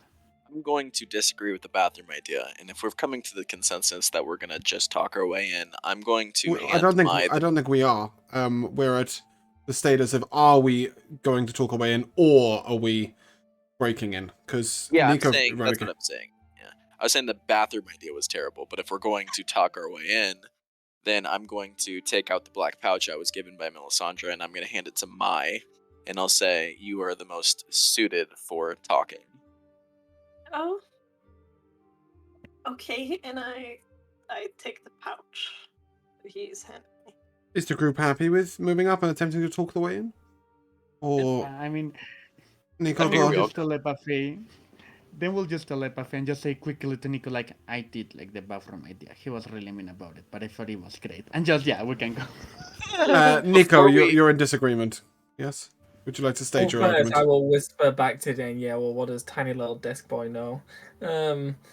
The face I was pulling was because I still think we should try and sneak in, but Yeah. As Sneak did in, Corin. but did we not see any other entrance? I thought There was a this was like the window. only way. No, It's you 10 could feet see up, bro. 10 feet up. You saw an entrance large enough window ways to get in, and I also said there might be a Oh. possibility of digging or excavating a way in at the back. Then forget Or that. perhaps you could Try attempt to to- climb the 20-foot wall. The difficulty is, of course, that you will have to approach from far enough away and from the back that you're not seen. So you can loop all the way round to be approaching from the back. well, with the 10-foot high window, we can 20 always just foot. leg, Oh, yeah, leg sorry, each. Carry Yeah, on. we can always just leg each other up, Hmm. and then pull the last Will- person up. Yep. Do we need to sneak around to the other side? Is that going to be a group stealth check? Not to get around, no. You're far enough away at this point that you're sort of the only way you've known that there are guards and like what's going on around it is from the wolf. You're far enough away that you're able to make your way round to the sort of northwest side. And then from there, if you're going to approach the wall, I will need a group stealth check. That sounds terrible. Sounds bad. Probably not. Okay. All right. I mean, I guess. This is an everybody roll stealth moment. And we exclude the lowest and highest, and then we take the average. Okay. I'm Will be the going to lowest. do something probably stupid here. Mm-hmm. I'm going to take 10 minutes before we do this to summon Tensor's floating disc. Okay. How does that help? It's 3 feet off the ground. It's a way to get up into the window quicker. Sonia, may I remind you? Yeah, thank you. Sorry, I got this is with disadvantage. disadvantage, yep. Take that 6. I got a Take 13. that 7. No. 16. So we have a 13, a 16, a 16, a 6, a 7, and Dane? Yeah, I'll roll in a second, sorry. And should I roll for Night Eye? Is No. Night Eyes rolling? Or His ability at stealth far surpasses any of you. He will not need to roll. Although Okay. Nico's 19 begs to say otherwise. So with a group average of 7, 23... The 19 was Dane. I got a 16. Yeah, Night Eyes is teaching it to sneak, you guys. Look at it. I'm You've getting much averaged better. a 14 between the group. So that's pretty impressive. That's one of the better group stealth checks. You all sort of move up quietly, and although Sonia's armor's clanking a little bit, you're you're all guiding her in how to move a little bit slower, a little bit more gently. And I was she's able actually to- going to recommend she sat on the disc so she didn't make noise. Okay, yeah. Well, that's exactly how you managed to make her sort of move a little bit more gently. At the cost of that, though, Kelan's concentration keeps him from being too stealthy and gentle, but it works. You guys reach the base of the tower. At this point, you notice that each block of rock on the wall is approximately 5 by 4 feet. These blocks are huge. Before anything, please, can I take an investigation check with advantage from Sonia to understand the stone workings? Yeah. And in terms of climbing up, I would like a perception check with advantage from... I mean, I got a net 20. Yeah, that's for 2 different things. A perception check with advantage from Corin in regards to climbing. Yeah, so nat 20. You understand that it wouldn't take all that much effort to excavate one of these blocks, but it would make a large scraping noise. There's nothing you could do about that. With your 11 perception, Corin, you do notice that there are some sort of hand-holdy bits here, but it's not an easy climb up to the window. So, what I was going to recommend is, how tall is Nico? 6 foot. Nico, Ish. get on top of my disc. Okay, that will put it at 9 feet. Oh. So And the then first time we're you've going to seen have this, him pick up our little boy. Okay, so the idea is to make a little human tower so that we can stand Corin at the window so that he can have a look and look in at the shadows. I mean, he could get in from right there, but yeah. Maybe. Is Corin happy with this? Yeah. Okay. So Corin, as you reach up to this ledge, it's quite a rough ledge. You notice that it's difficult footing, and the shutters are closed. Are you pulling the shutters outwards, or would you like to attempt to smash them inwards? Could I have retcon that I cast guidance on Corin? Yeah. Okay. A little For tap, whatever so- he's gonna do now. Give him a little tap. He's about to do something difficult. Yes, go on. Yes. Yeah, I'll just try and pull them open first. Great. I'll take an investigation check with advantage, please. All right. Something you understand. Ooh, 22. Okay, cool. Yeah, they're locked.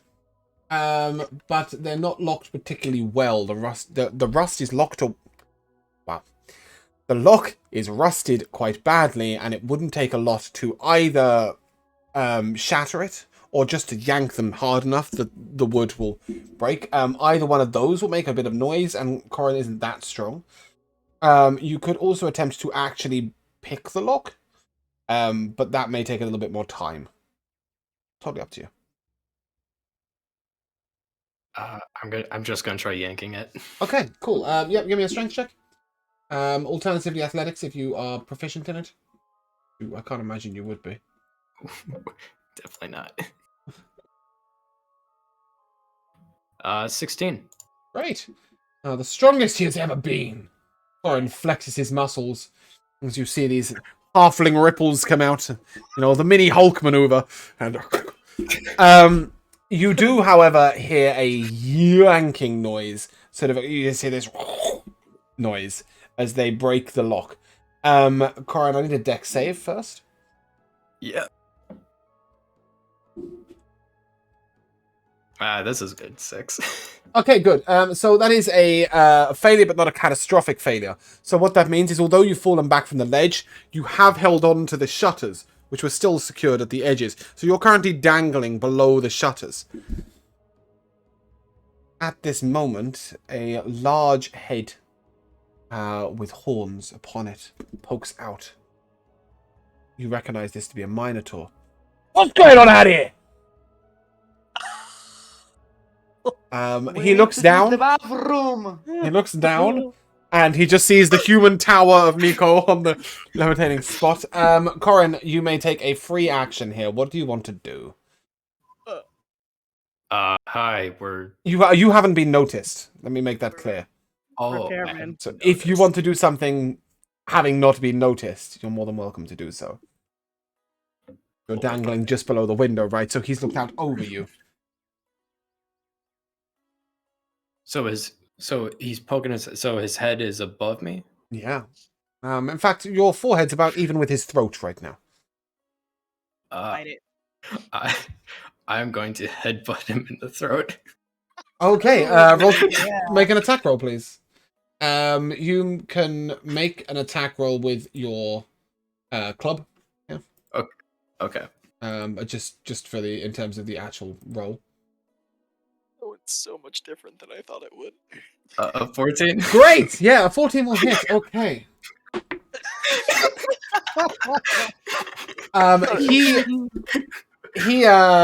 He goes to sort of continue talking, and you notice that his windpipe has temporarily been a little crushed. He's struggling to speak. At this point, I will give the party two options: fight or attempt to hold a conversation with him / run. Personally, I think we should pull him out of the window. That's Nico, Let's say, you I are think- high enough to do that. I think we should grab him by the horns and go down. All that would be required was for Nico to jump and see if he can grab onto them. I will allow that check if you want to make that option, but once he's down, you will have to fight. Is that okay? Cool. Yeah, Nico, give me an athletics check, please.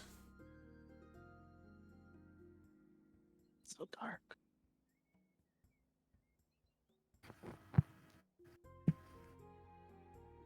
The 15. 15. Yeah, that's a success. As you reach up and grab him. As I grab him, I'm just gonna say, "I'm sorry, sir. Your fries are at the next window," and then. Okay. And at that point, I will ask you all to hold on a second while it loads. No, I don't want to. And roll initiative, please. Do you take falling damage from that? That's a nat 20, by the way. He's making a dex save, and then he will calculate damage, but I can't do anything until I've got the initiatives. I get advantage on my first attack, right? Corin, that's a 9. Yeah, I'm gonna use my Boots of Vigilance to add a 2 to my initiative. 11. And Dane, your initiative never ever rolls into my... I get a 10.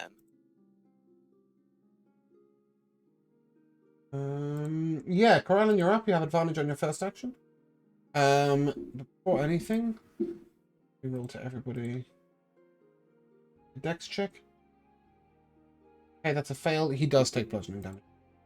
Nice. Oh, I love that for us. Okay, yeah, Corellin, you're up. I'm gonna do Conjure Flame with advantage. That's a nat 20. Dang. And we're gonna roll that as crit. That is 11 damage. Okay, that's okay. As you put fire on his bum, he is unimpressed. And he will go next.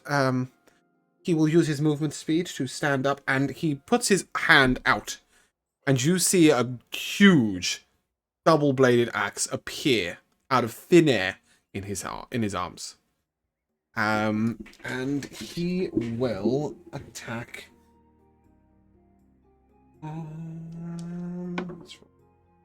Who's number 4? 1, 2, 3, 4. Nico. That tracks. Nico, that's a 20 to hit. Dirty 20. I'd like to use my reaction to rage. No. Okay. What's your AC? That is 16 slashing damage. Good job, it was you. Nico, you're up. I would like to bonus action rage. Sorry, let me just put us on a battle map. We need a battle map. We're all surrounding one guy. We don't need a battle map, but we do need some battle music. Either way, I am going to break concentration as soon as he jumps off the disc. Okay. Sure. So We're just gonna leave little man hanging. Yep. It's not too far a fall. Corin would have no problem just letting go. Yeah, Nico, you're up. Bonus action rage. Yeah, and are we flanking? I will say that right now, no, but if Dane or Sonia approach him at his rear, they will get the flanking advantage. Right now, he's just attacked you. He's facing you. You're square to him.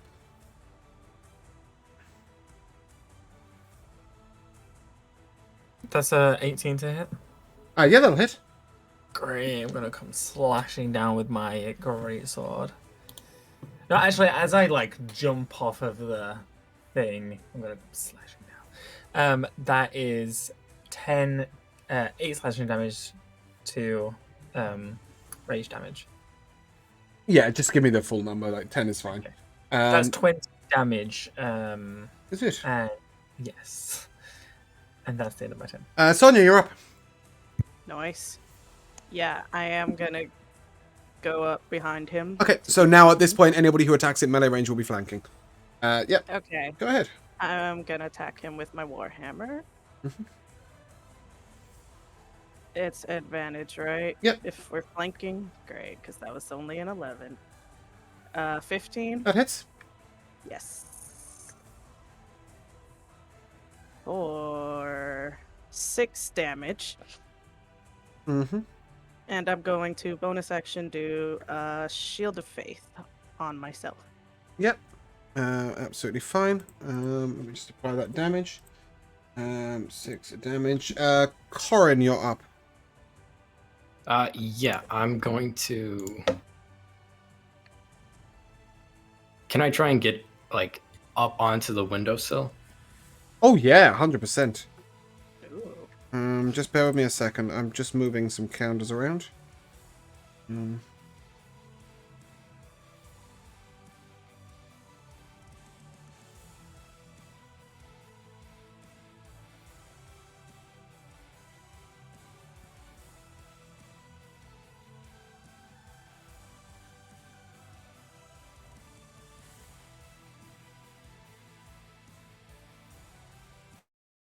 Okay, Corin, yeah, as you jump up to the windowsill, you see that 2 people have come to the edge of the window, to find out what the noise is all about. One is an orc and the other is a human. Oh shit! In melee ranging. Hi. It's lovely weather outside. Tell him you're a window repairman. Uh, It was all rusty I- and horrible. yeah, I couldn't help but notice that your lock was really rusty, so you should really get that fixed. So here to. I was hired to inspect.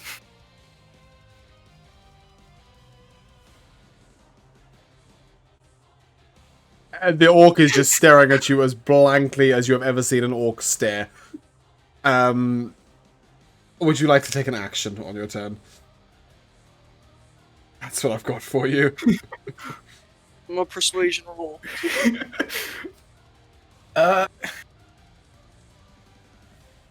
Gosh. Yeah, I'm gonna look back. Can I? Would I be able to jump and get enough distance to land on the Minotaur if I pulled up my club and hit him? I Like don't with think it- you could jump 15 feet, but No? you can Okay. jump down and walk up and hit him. That is an option. Or you can jump down and then deal with stuff. Bear in mind that there is a vertical jump here. So you can jump down and then just take your action as normal. Yeah, no, seeing as 2 people are right there, I'm just gonna just jump down. Yep. And then your action? What would you like to do with your action? I will shoot the Minotaur with my crossbow. Yep. But of course I suck with it, so I rolled an 8.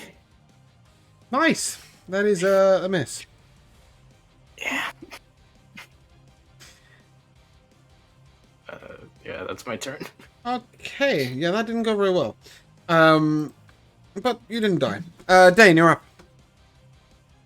Oh my god, I guess it's time for the violence now. So I'll take out my stick and as a bonus action, Moss is gonna spread all over it, and I'm gonna walk up to that Minotaur ugly thing and be like, "Bad Minotaur!" and try to hit it in the face. Okay. With advantage. Yes, because of the power of my friends. 22.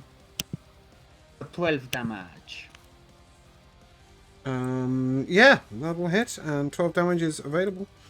And then the wolf will go, Night Eyes will go immediately after you. Okay, so... So if you go to your extras or your So, beast yeah, companion, he- you should be able to open its stat block.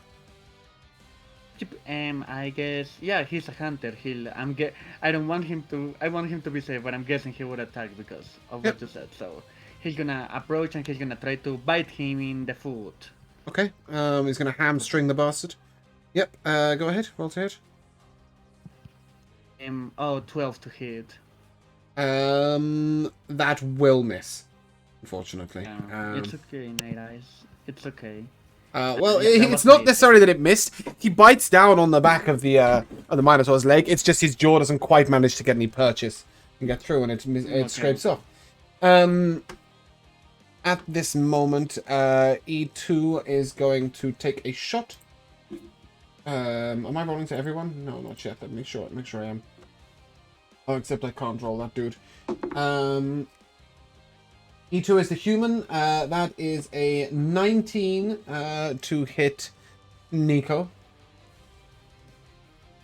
Yeah. Nico, I don't know what your armor class is. Of course, I'm level 2. My armor class is 13. I don't know that. I don't know what armor you're wearing. Over 19. Glad that James. you answered that fucking question because I literally DM'd him that at the exact same time. Yeah, it's because, for example, like, if you were wearing breastplate and you had a shield, you'd be at 19 armor class. I'm a barbarian. I also have True story, and also you so wouldn't I have can- breastplate, so yeah. But still, I'm just giving the numbers, okay? It's nice if you say, yep, that hits. That's great. Thank you. I also DM multiple campaigns. Can't hold it all in my head. It is an arrow that is taking you in the back right shoulder as he shoots down. That is 5 piercing damage, halved to 2. Maya, you're up. Yeah, so me is still being a little bit confused about why we're fighting him.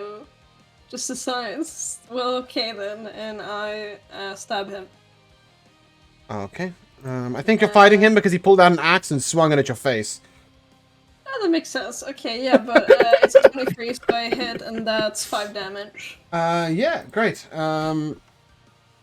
He is looking severely wounded. And that brings us to the orc. That is going to jump down. And, of course, he will see Corin.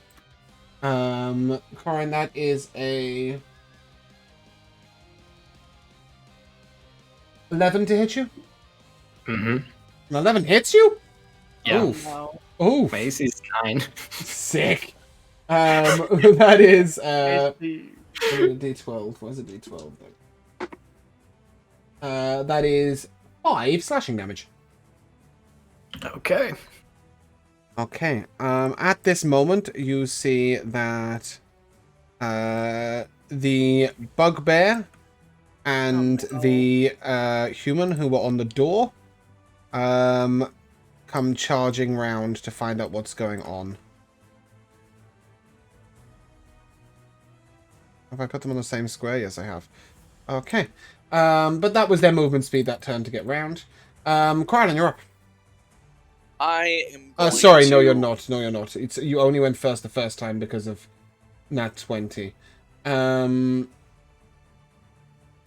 is the Minotaur's turn. He'll take a swing at Nico again. Nico, that's 21 to hit you. 18 slashing damage. That's half to 9. He's not rolling low right now. Sorry. Nico, you're up.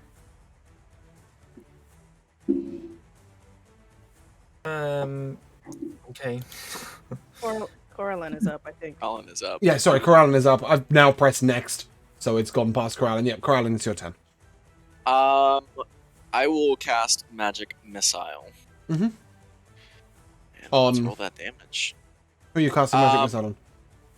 I'm gonna cast until that Minotaur dies. I'm gonna cast. You just tell me who each one is hitting. So yeah, the first one's going on the Minotaur. How much damage? 2. Okay, he's fine. That's 5, Okay, he's alive. and the last one is going to be 2 as well on top of that. Oh, okay, he's still alive. Damn. Well, yeah, I mean, he started with quite a lot of HP. Nico, you're up.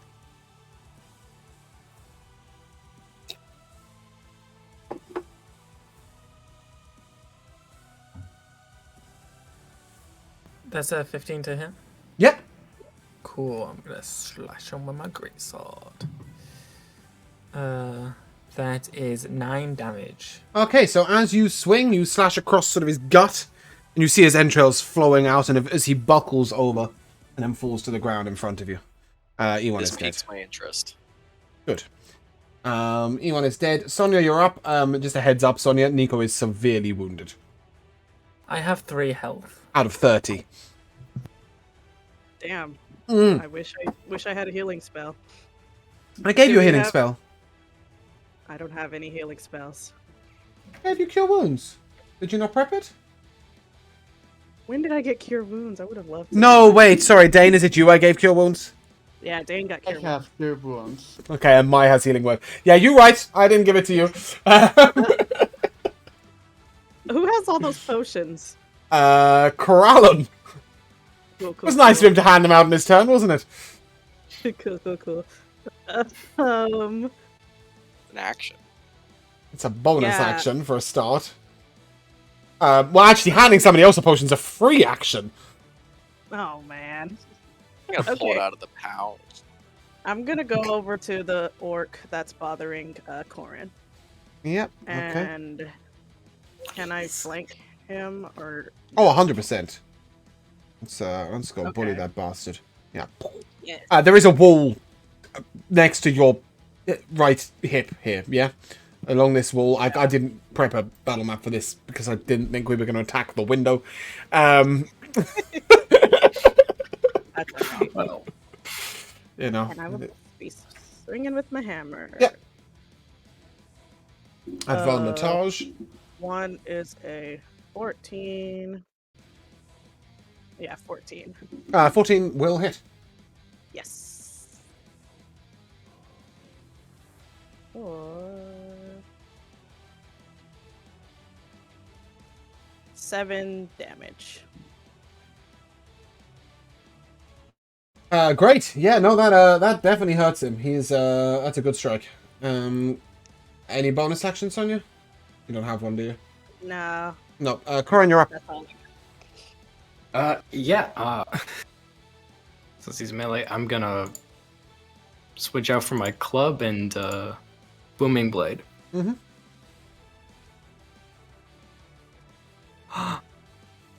A 19. Yeah. Good job. I hit. Yay! For 1 damage. Corin Okay. finally hit. Yep. So as you break him down with your 1 damage, he appears to be slightly more annoyed than he was before. Yeah. Any bonus action from you? I don't have I have no bonus actions, but I'm gonna move. Are you? Okay, that's exciting, isn't it? Where are you Yeah, I'm moving gonna to? To the let's see, where Kelaan is, or is close, or like around there. Okay, he will swing out at you as you go. That is a 8 to hit. That misses. The first Oh my time anyone has God. ever missed you. Okay. Just barely. And you are able to get a fair distance away. And does that conclude your turn? Yes. Okay, Dane, you're up. Oh my god, there's so much going on. I'm gonna take out a little dirt from my pocket and I'm gonna slam it into Nico and be like, okay, feel well. And I'm gonna use my magics on the dirt to cure him a little as I cast Cure Wounds on Nico because I like him very much. Okay. So, Nico, you get 8 healing. Thank you.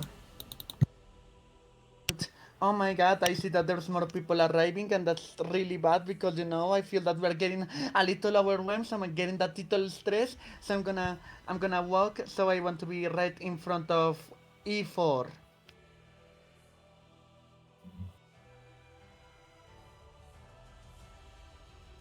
Yep. E4 is the human of the two. Yeah, because I'm getting a little stressed because I feel we're getting a little surrounded, and then I feel a panic taking over me, similar to the darkness, and suddenly my monsters spread all over my body again, and this time people can actually see it as the monster spreads all over my body. As a bonus action, I activate my form of spores, and I just shout at them. I'm like, "Leave my friends alone!" And I'm just gonna try to get them to focus on me so that they won't attack my friends. Great. That's my turn now. I like it. The archer at the window, E2, will take another shot. Well, I don't know who he's hitting with that. The sky. Cool. Mai, you're up. Oh man. Are we currently fighting E4, or is he just there for right now and we haven't? Right started now, he attacking hasn't yet? attacked anyone, but you're pretty sure he's about to attack someone. Um. do. Can I cast Charm Person on him?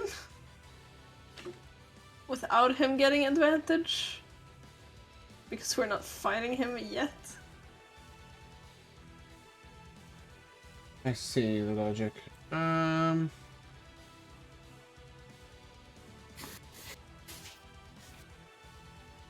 As far as he's concerned, he's engaged in combat. I will give you that. I don't mind if you want to change what you're doing, but I will say that to charm somebody whose allies are currently being... I mean, one of his friends is dead on the floor under Nico's foot. I think it's going to be a disadvantage if you try and charm him. Yeah, fuck.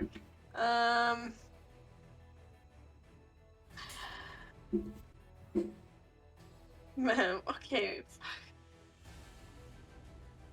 Let's not be a bard about this. Let's not be a bard.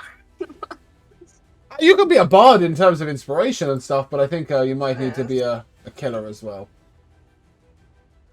Could I give bardic inspiration and then do an action as well? Yeah, bardic inspiration's a bonus action.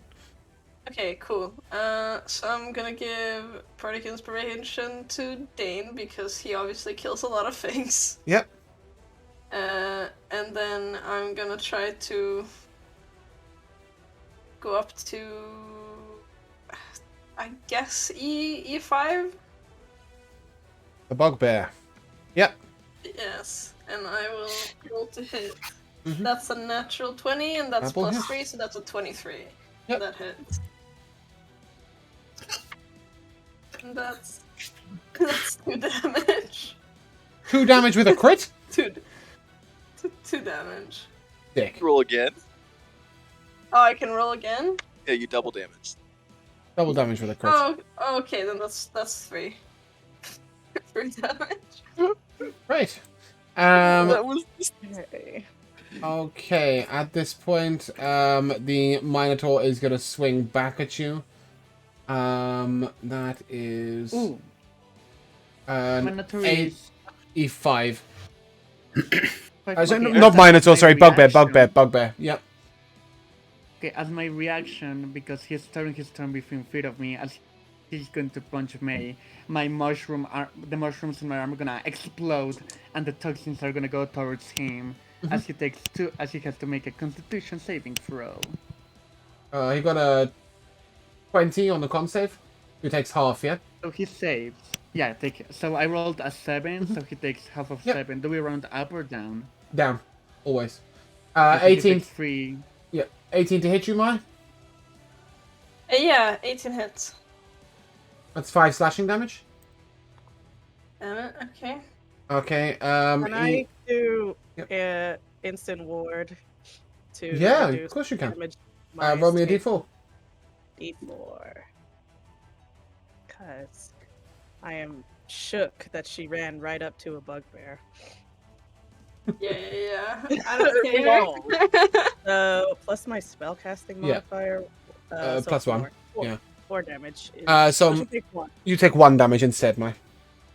Oh, okay. That's Sort of super pog. a little bit of blue magic appears between you and the bugbear as Sonia raises her hand. Nice. The the swing of the scimitar does make it through the ward, but only just. Its pace had really fallen off by the time it hits you. And then it's time to wave our axe at Sonia.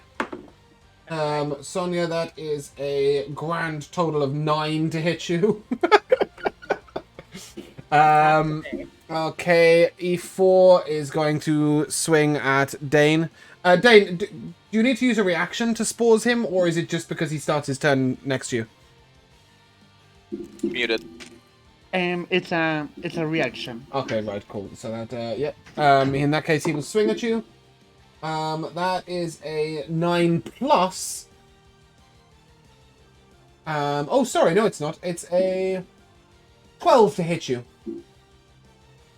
12 to hit me? Yep. Yeah, I mean, my armor class is 9. So yeah, Okay. he got it. So it will You do were horrid. 1 damage. And you need to make a dex save. Damage and a dex save. Okay. Dex isn't really good. 9. Okay, you are knocked prone.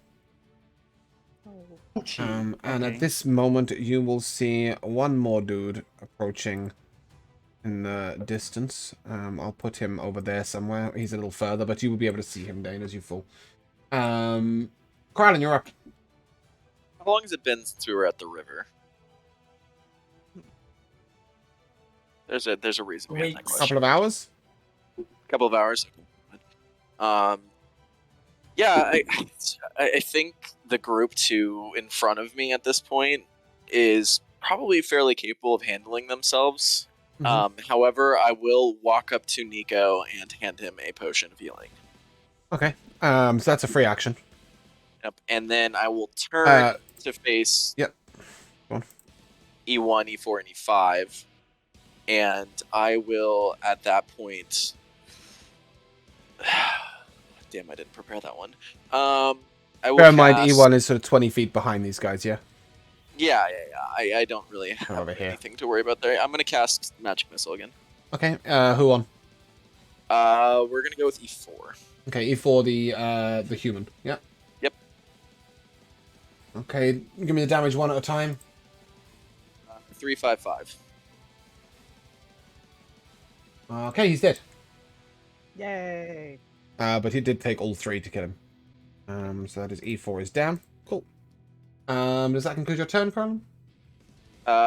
Yeah. Nico, you're up. Okay, I'm gonna bonus action drink that potion, which is a 10. Nice. Roll that. Okay, hold on. He's giving you a potion of healing, yeah? Which is 2d4 plus 2. That's what it says. You read it. Hold on. Come on, D&D Beyond. Hurry up. The manufacturer potion of healing is... It's alright, I'm getting that. Sorry, I thought you would have added these, Oh, I suppose he wouldn't have added it. So, a con modifier, and would you like to spend a hit die as well? Oh, I don't think so. Sorry, I just went for the regular heal. Yeah, no, potion it's heal. not what it does. So you spend a hit die, and you add your con modifier.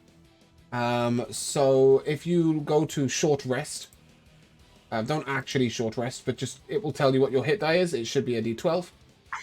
Yeah? Plus 3. Okay, it says 1d12 plus 3, right? Okay, cool. So roll that, 1d12 plus 3.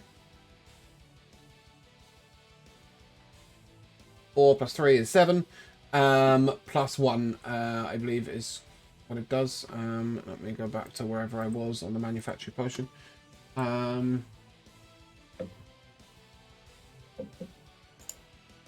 Yeah.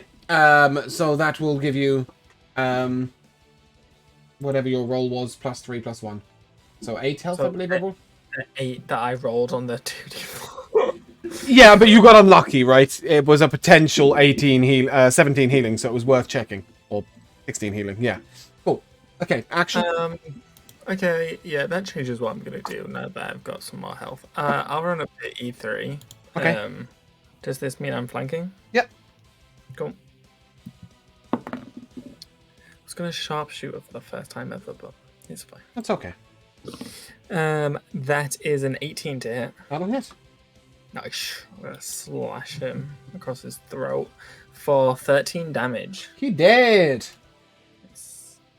I want to slash him across the throat in a way that the blood splatters onto Sonya. Lovely. And it's with a giant two-handed sword too, so like I think you just knock his head off, honestly. Yeah. Sonia's just caught in the shoulder by the rolling head of a bloodied orc. Ugh. But she'll be all right. And where are we? Okay, cool. Oh, did we do a thing? Dan, I think we skipped Night Eyes' turn last time, but never mind. Speaking of bloody heads rolling and bouncing on you, Sonia, you're up. Yay. E2 is up the tower, yeah? Just a reminder. Yeah, I can't do anything to him. I can't. I just will go over to where Dane and Maya are standing and ready. Oh, you're in range. You can hit E5. You can hit the bugbear. Oh, okay. Actually, at this point, I'm going to... you got 25 foot of movement speed, right? Yeah. I can slip in right there. Yeah. I'm gonna attack. I'm just going to move all 4 of you over a bit. And Kelaan and Corin over here. And then I can put E1 on the map. There we go. Okay. Yeah, so you are able to get to E5. So a 14 to hit. Give me a second, I'll have a look. 5. I'm afraid that's a miss. No. Bad times. Yeah, that was my turn then. Okay. Corin, you're up. Yep. Gonna pick up a pebble or rock off the ground, gonna load into my little slingshot thing, and cast catapult, aiming at E2 up in the window. Yep. Okay. Yeah. That is a 5 for his dex save. Oh my gosh. Orange All right. on fire. So he takes 17 damage. Okay, he's dead. As you just... Really? yeah, you take a rock and it just goes through his forehead and straight out the other side. Ooh. Can I point out that I think your maximum damage on that spell is 24, right? Yes. Yeah, that's pretty good. Let me just... Holy moly. let me do that. Cool, yeah, so as your rock shatters through his head, any movement speed, any bonus action? No, sticking where I am. Cool. We do need to find a way of giving you a bonus action at some point. Dane, you're up. I'm gonna try to hit this E5 that is really mean. I'm flanking. Oh, I'll get up first. I'll stand Yeah, up. just bear with me a second. I think it's fair to say that maybe we'll move you guys around a little bit so that you can hit from where you are. Yeah, cool. Go ahead, advantage. Okay, I'm flanking. Okay. Nice. E2's dead, by the Let's- way, right? Sorry? E2 Oh, is dead. Yeah, E2 dead off. Get one shot, bitch. Dang. I need to hit this Yep. guy. Yep. For only 5 damage. Okay. But I get to add a 1d4. 5 damage plus 2, so 7 damage. As Does he not con save on that? On the added damage? I think. Let me check because I know he gets for the Halo spurs, but this is something different. Oh, is it? Sorry, I thought it was the same thing. Oh no, your melee weapon attacks deal an extra 1d4 necrotic damage to any target they hit. So Oh, no, right, it's okay, just cool, yeah. extra That's damage great. he gets. That's great. So he takes 7 damage total, as you guys would now notice that Dane's stick is also like glowing green, I guess. Like, not green, like... You would notice that when he hits, it also seems to like decay his flesh a little. Like, you would notice it has like some extra punch. Yep. And then Night Eyes is up. Oh, sorry, any bonus Night action Eyes. for you? No, not really. Okay. No. Cool. Where is Night Eyes going? I think he's gonna stick with, as his back, he's gonna attack E5. Yep. Advantage? Hey baby. Him. Kill the Batman. 19 for 7 damage. Yep. And he has to is make that? a strength saving throw. That's a 21, I'm afraid. Yeah, he passes. But yeah, Okay. Naira is just like bites into his leg really hard. Okay, and Mai, you're up. Yes. I'll just try to stab him again. Normal. And that's a 5, so I miss. Did you roll with advantage? You're flanking. That's a 10, so I miss. Yeah, unfortunately you do miss with a 10. Okay, that brings us to our little friend, the bugbear. He will swing first And at... Constitution. Yep. First Constitution saving throw, because that... See if... 22, 20? Yeah, he passes. He takes Takes two only necrotic damage. Got it? 2 necrotic. The first hit is a nat 1, and the second is an 11 to hit Dane. Yeah, my armor class is only 9, so You he- take 6 piercing damage from the dagger in his left hand. I'm okay. Okay, E1 is going to arrive on the scene. And seeing what's going on, he's going to throw a javelin at Sonia on the way. Oh. Because that's as close as you can get. Sonia, that's a 16 to hit you. Yep. For 4 piercing damage. Okay. And that brings us to Kelaan. I am going to. I have nothing fun. I'm just gonna cast. What is E1? An orc. An orc. Mhm. Okay. I'm just gonna cast Conjure Flame at E1. Yep. It's a 15 to hit. That'll hit. That'll be 8 damage. Oh. He's And- severely wounded. Yeah, and I will. Let's see, what's the? Yeah, that'll be my turn. Oh, Nico, you're up.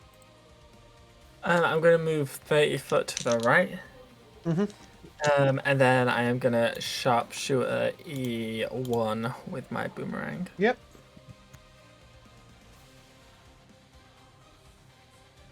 It's a 17. With the -5? Well, it's -3 because I have a +2. I rolled a Yeah, nat yeah. 20. Okay, right. You rolled it. You know what a nat 20. Great, you hit. Great. Give me crit damage. Even with the minus? Yeah. You roll a nat 20. You roll a nat 20. Doesn't matter what the I'm- modifier is. I'm not going to argue with that. It's the rules. 20 is 20. Yeah.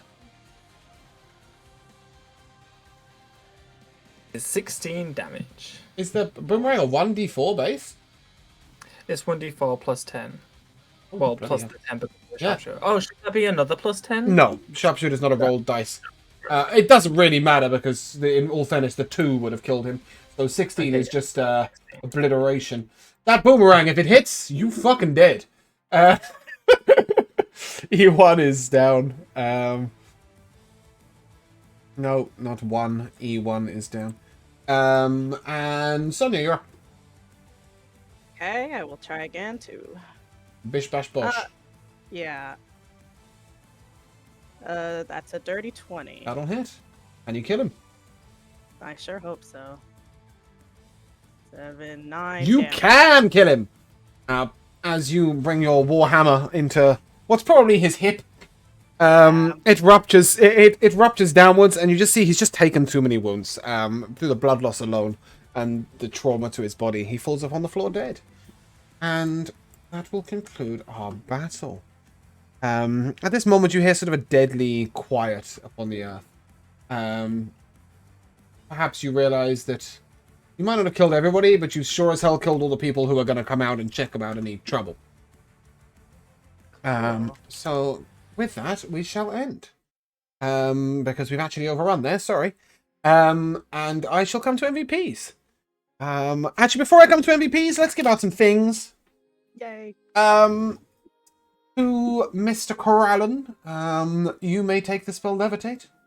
As you started it and you were interested in it and you related it to your floating disc and you were able to work out how to produce that magic. So congratulations. To Michaela, to Sonia, in her time of desire to heal Nico even though she couldn't, and protect. You may now learn how to do some calling upon God. You may take cure wounds. Yay! Mai, as she begins to recall more of her history and her tales that she's heard in the past, you may take 2 points in history. I don't know if you know how to do that, but if you just click on it. No, I think I know how to do Yeah, it. on the customize, I've already given you a -2, so just delete that. I think that's correct. There you go. To Corin, a point in Dex and the feat additional cantrip. You may choose 1 cantrip that you wish to add to your list. This is for a 1-shot kill and for hitting for the first time ever with a melee weapon successfully. So proud. point in both. Oh, sorry. One thing I have forgotten: the loot on the floor. There is a short bow. I'm just gonna write this down here: short bow, short sword, shield, a scimitar, a pouch containing 6 silver pieces, 20 arrows, and a hand crossbow. I will repeat those later if necessary. And to Mr. Nico Stormchaser, Savage Attacker, the feat. Have fun with that one. And to Dane, I have no additions to your character sheet right now because, frankly, you seem to be more useful than everybody else. So you can hold down for a moment. However, I would like to give you DM inspiration for your description of your moss flower transformation in the dark. Which was the fact that you put the flavor in even though no one could see. I loved that, and I thought it was really flavorful and really interesting. And for that, yeah, you may take DM inspiration. MVPs, I will come first to Hannah. Well, I guess my MVP would go to Corin for actually hitting and Then doing 1 damage. Yeah. Finally doing the killing. Yeah, but he also did a He got a cool. 1-shot. Yeah, he also did a cool backflip from hanging off of some. Yeah, from the window. From hanging off of some window ledges. Managed to headbutt a Minotaur in the throat. And managed to one-shot somebody with catapult. I think Corin had an excellent episode. Speaking of which, Jay, your MVP.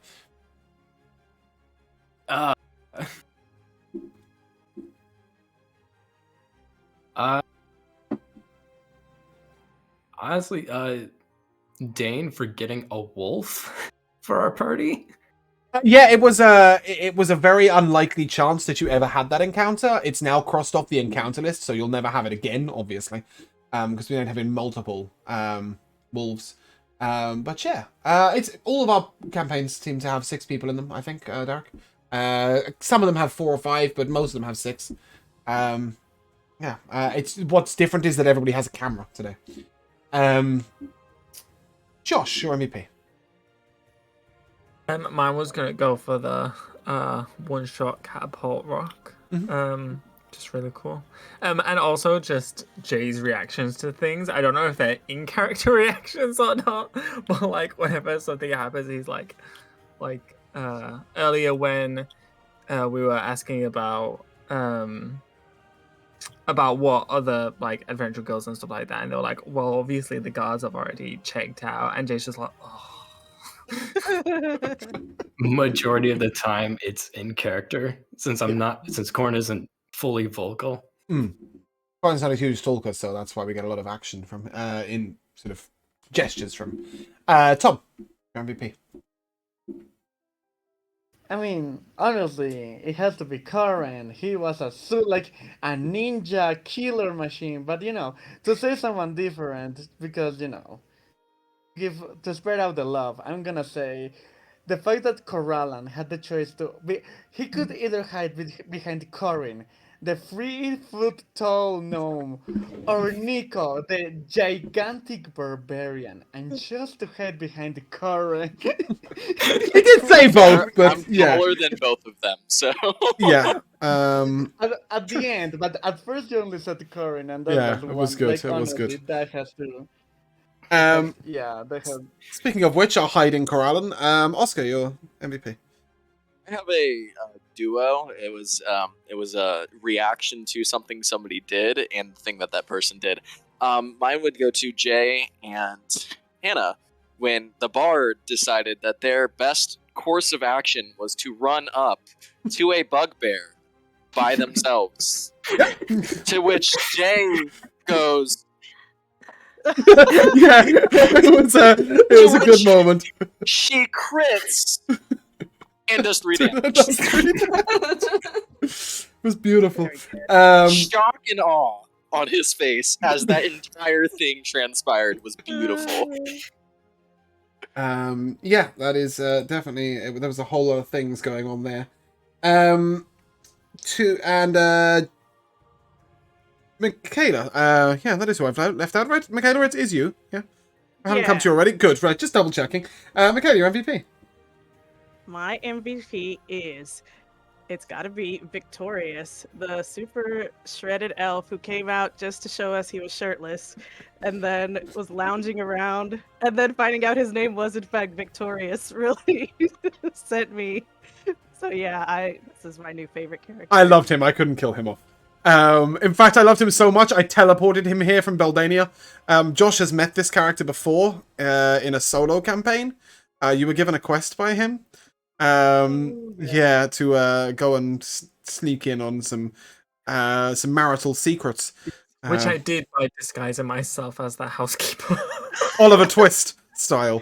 It was very good, but yes, I like that character so much I teleported him all the way here. I'm really sorry, Hannah, I forgot you also gained a spell. You gained Dissonant Whispers. Okay, that's pretty cool. Yeah, I did. In all honesty, it's not for doing anything special. It's because I noticed that you were missing a spell that you should have had. You were 4 out of 5 spell prepped. Yeah, that was what I was like pre-session too. Yeah. So I think that going up to level 2, some of you got an extra spell, and I'd forgotten to go through it with you. But now you should have as many spells prepped as should be prepped. If anybody is at a point where they're not, please let me know, and we will discuss that. But I think now with that prepped, you should, with that learned, you should now have enough spells to fill out your arsenal. Yeah, so I've got a couple of MVPs. The beautiful phrase, I think that's self-cannibalism. And that made me happy. And then in response, him saying, yeah, please don't eat me. That was a great moment. My favourite line of the whole show, and it was partly what you got inspiration for, was, we're not pulkers, we're actioners. That made me really happy, Tom. And also just the fact that somebody else pointed out what a shit name the Nameless was. So yeah, Tom, I think you managed to pull 4 out of 5 MVPs from me. So excellent work. I love it when people make me laugh mid-session, especially when they're doing it with serious roleplay. Minor MVP for getting to smash the party to pieces with the drow. That's always fun. And for just how hard Oscar was going at trying to solve the uncatchable thief's being a thief. He was like boom, beelining for this cash. It was full on Columbo, yeah. Yeah. It was going full intellect wizard detective agency. Yeah. Not the point of the campaign, as well discovered. So yeah, with that, I think we are going to call it a day. Let me see if my favorite human being on Earth is... oh, he's in the chat. Yes. Let me see if my favorite streamer is around. They are. We're going to raid Gun Nerds. We're going to raid Steve-O. He's amazing. He's your home for Star Wars content on Twitch. My Nightbot seems to have collapsed and died and had a nightmare and everything is... Oh, there we go. All at once, why thank you. Yep, he's your home for Star Wars content on Twitch, but right now he is doing Retro Saturday. That means he will be playing Halo.